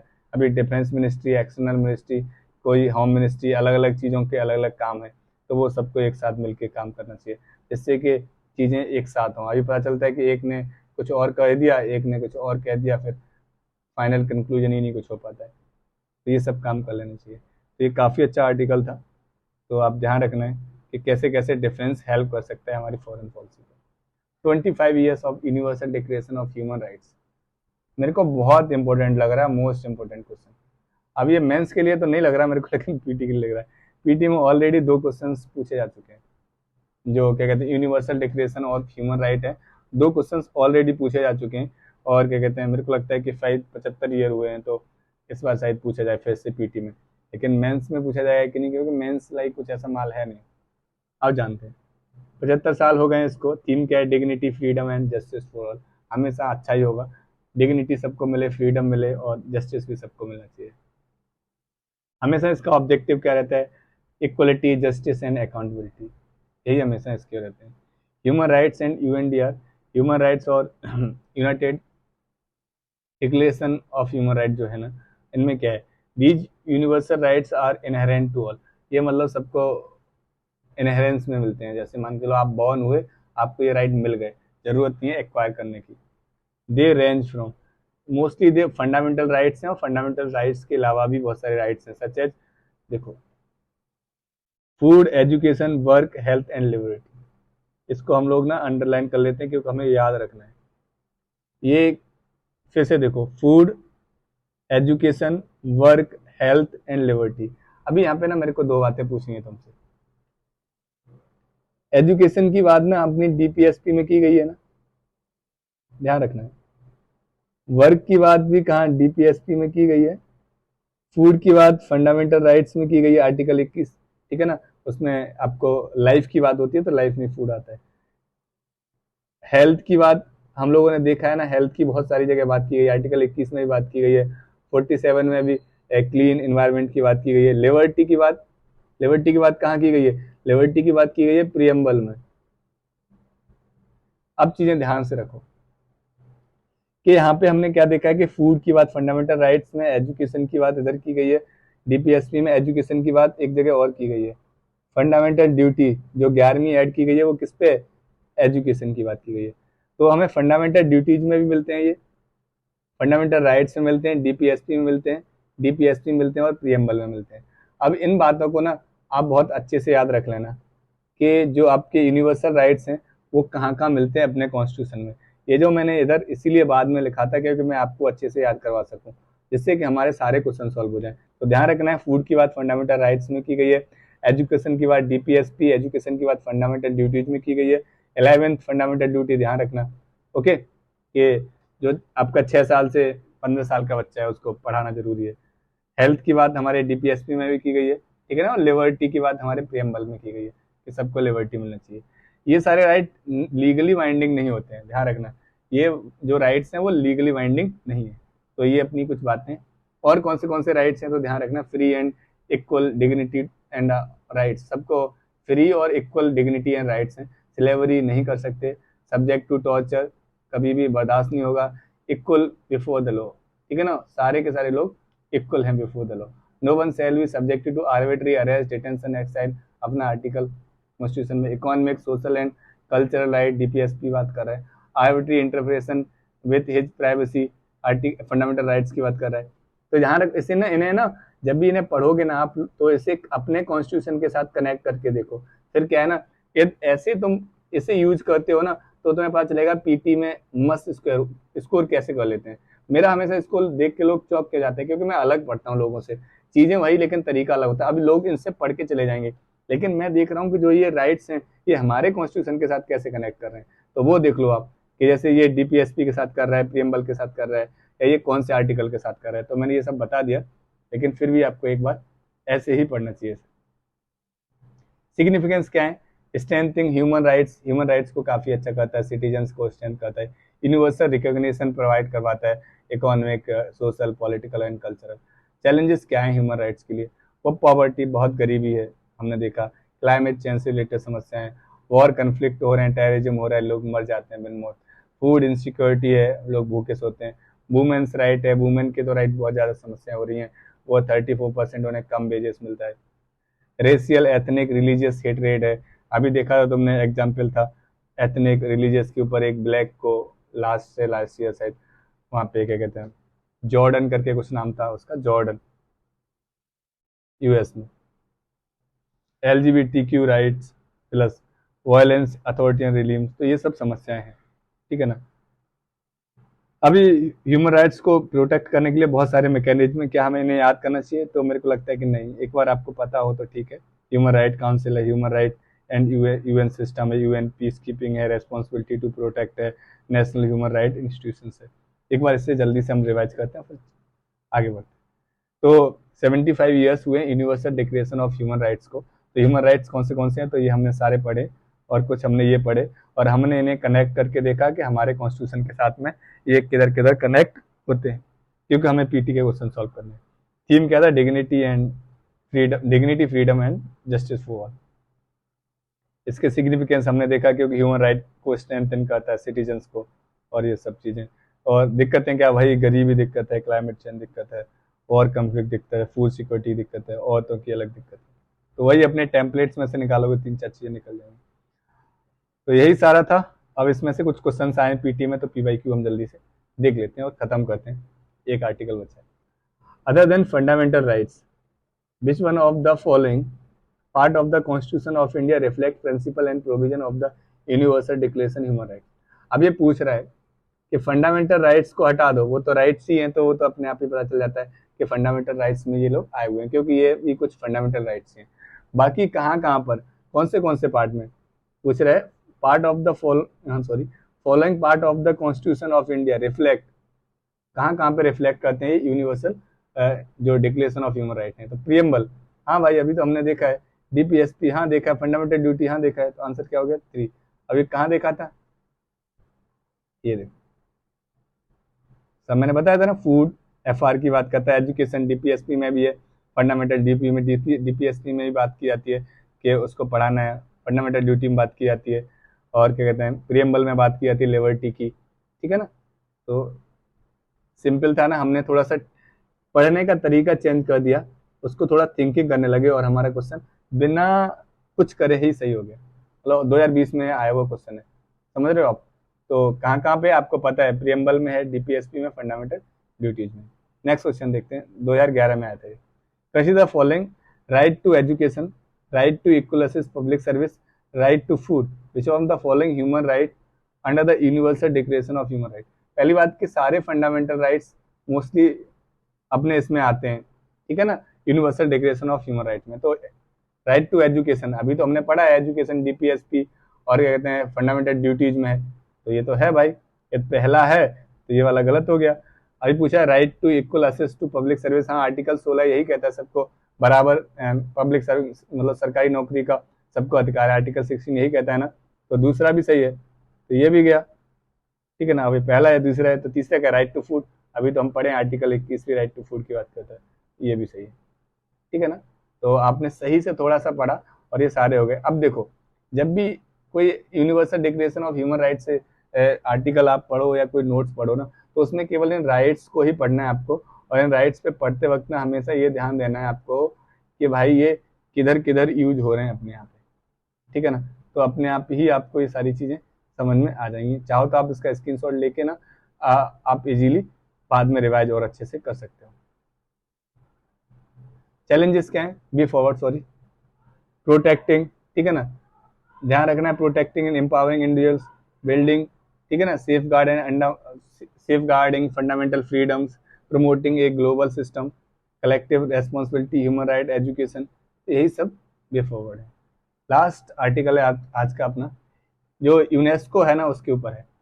तो अभी क्या है ना, United state formally rejoin the UNESCO, अभी यूएस ने यूनेस्को को रिजॉइन किया है, ठीक है ना, दोबारा से। बीच में एक बार छोड़ गया था, तब हमने यूपीएससी में क्वेश्चन पूछ लिया कि क्यों छोड़ गया, ठीक है ना।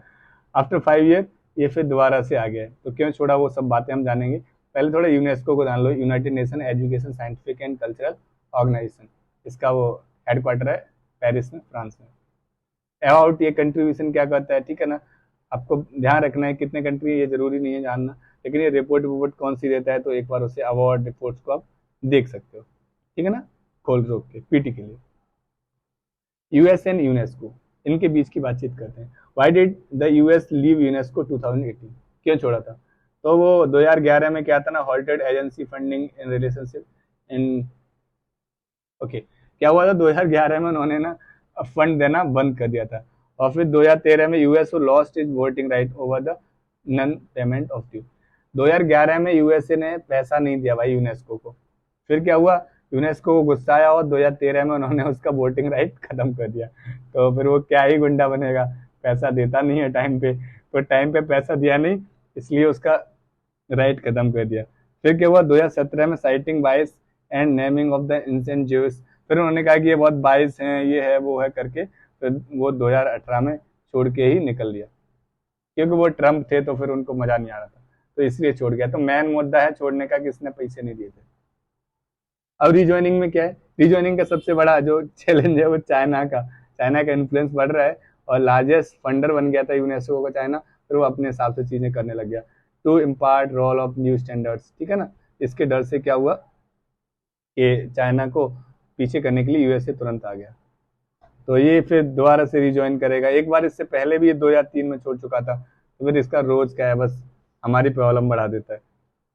तो ध्यान रखना छोड़ा क्यों, क्योंकि वो पैसा नहीं दिया था और इसलिए उसने वोटिंग राइट्स खत्म कर दिए थे। रिज्वाइन क्यों कर रहा है, क्योंकि उसे सॉफ्ट पावर बढ़ाना है, ध्यान रखना, और चाइना के इन्फ्लुएंस को कम करना है और नए कुछ काम करवाना है। इशू क्या है जो यूनेस्को फेस कर रहा है, हमेशा इशू वही होंगे, मिसमैच ऑफ मेंबर प्रायोरिटीज। अब क्या है ना, किसी को कुछ और चाहिए, किसी को और चाहिए, फाइनेंशियल वो पैसा है नहीं है, पर ये यूएसए पैसा और नहीं देता है, फिर समस्याएं करनी पड़ती हैं। एजुकेशन पे फोकस कम कर दिया था इन्होंने, 80% एलोकेशन करते थे, अब की बार 15% ही किया है। Okay, inability to product world heritage site, बहुत सारे वर्ल्ड हेरिटेज साइट हैं जो ये प्रोटेक्ट ही नहीं कर पा रहा, बस चिल्लाता रहता है, हु अल्लाह बहुत कहता है कि सब कुछ कर रहा है। जैसे एग्जाम्पल के लिए दिया था ना, बामयान बुद्धा ऑफ अफगानिस्तान, अफगानिस्तान में जो बामयान बुद्धा का स्टैचू था उसे डिस्ट्रैक्ट कर दिया गया था, तो इसीलिए फिर लोगों ने कहा इसका कोई इज्जत नहीं है, ये कुछ प्रिजर्व नहीं कर रहा है, जो चीज़ें हैं उनको ही बर्ड हेरिटेज बना के हम लोगों जैसे यूपीएससी के एस्पिरेंट्स को परेशान कर रहा है, याद करना पड़ता है। और वैसे तो कोई इज्जत इसका करता नहीं गाँव में, ठीक है ना। Selection process of world heritage site वो थोड़ा सा अलग है। राइजिंग चाइनीज इन्फ्लुएंस, ये सब समस्याएं हैं, चाइना का इन्फ्लुएंस बढ़ेगा तो इंडिया के लिए भी खतरा है। ओके, तो वर्ल्ड हेरिटेज साइट सिलेक्शन की जो चीज़ें हैं उनमें भी थोड़ा चेंजमेंट कुछ करा जा रहा है, एजुकेशन पे तो कम कर ही दिया, यही सब चैलेंजेस हैं। एडमिशन कैसे होता है, तो नो नीड टू नो, फिर वो यदि तुम्हें ये भी पढ़ना है मतलब एडमिशन कैसे लेते हैं यूनेस्को में, तो फिर आपको ये भी पता करना पड़ेगा कि छोटी छोटी बातों को लेके, ठीक है। वे फॉरवर्ड क्या है, वही सिंपल जो ये चैलेंजेस हैं उन्हीं वे फॉरवर्ड बना सकते हैं हम लोग। मोर कंट्रीब्यूशन टू डेवलप कंट्री, ठीक है ना, जो डेवलप कंट्री हैं उनसे ज़्यादा कंट्रीब्यूशन लेना चाहिए पैसा, क्योंकि उनके पास माल बहुत है, तो वो माल थोड़ा दे देंगे तो हमारा भी भला हो जाएगा। जो सिलेक्शन प्रोसेस है उसको रिवैम्प करना चाहिए, मतलब सही कर लेना चाहिए, और गवर्नेंस को थोड़ा स्ट्रॉन्ग करना चाहिए, एनहेंस पार्टनरशिप एंड कोलाबोरेशन, वही सेम टू सेम। तो यही सब चीज़ें थी। ओके, अभी देखो यूनेस्को के बारे में ना मेंस में क्वेश्चन पूछे गए हैं 2 बार। अब आपका काम क्या है ना, यूनेस्को के दोनों क्वेश्चंस को आगे जाओ, और मेंस के जो मैंने थीम्स दिए हुए ना जो बॉडी वाले, मल्टीलेटरल बॉडी वाले, उधर दोनों क्वेश्चंस पढ़ो और उनको थोड़ा सा दिमाग में ब्रेन स्टॉर्मिंग करने का कोशिश करो, ठीक है ना। यूनेस्को वाले से भी अभी हमने पीटी के कर लिए, जो इससे आए थे, इससे कोई मेंस में क्वेश्चन नहीं आया है। नेपाल वाले से क्वेश्चन आया है, नेपाल से, ठीक है ना। तो नेपाल वाले से जो क्वेश्चन आया है मेंस में, तो उसके बारे में भी जाके पढ़ो। अभी जो सेंट्रल एशिया पे भी क्वेश्चन है उसको जाके पढ़ो और ब्रेन स्टॉर्मिंग करने की कोशिश करो कि क्या क्या लिख सकते हैं, पार्ट्स में कैसे डिवाइड करेंगे, या जैसे कोई क्वेश्चन है उसको पार्ट्स में डिवाइड कर दो और वो कर दो। एक मैं करके दिखा देता हूँ।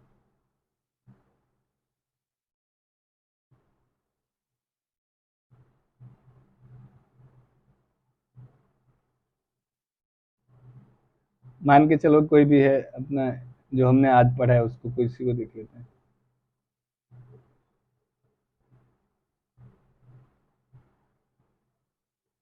What are the aim and objective of MacBride commission of UNESCO, what is India's position on this. अब ये पूछ रहा है what are the aim and objective, तो यहाँ पे ना एक बन जाता है आपका पहला पार्ट, ये 10 नंबर का ही होगा। तो 10 नंबर वाले में 2 डायमेंशंस होती हैं, ध्यान रखना है।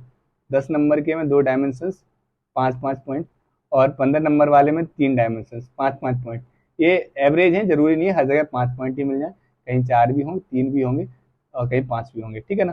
तो ध्यान रखना है 10 मार्क्स के में 2 डायमेंशंस और 50 मार्क्स के में 3 डायमेंशंस, तो ये 10 मार्क्स का ही रहा होगा। तो इसने पूछा है एम एंड ऑब्जेक्टिव, तो उसका एम या ऑब्जेक्ट लिख सकते हो, एम एंड ऑब्जेक्टिव जो भी है मैकब्रिज कमीशन, और उसके बाद में इंडिया का। तो सेकंड है इसका आपका जो, तो ऐसे करते कैसे, लिखते कैसे, तो पहला यह है, इसे हेडिंग बना के ना इसको एक्सप्लेन करो।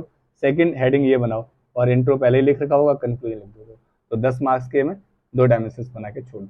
ऐसे ही करके सबको ना ब्रेन स्टॉर्मिंग करके सीखो। अभी थोड़ा सा लिखो कॉपी पे ये वाली हेडिंग, फिर सोचने की कोशिश करो कि 2-3 चीजें क्या है, फिर इधर 2-3 चीजें क्या है, ऐसे करके, ठीक है ना।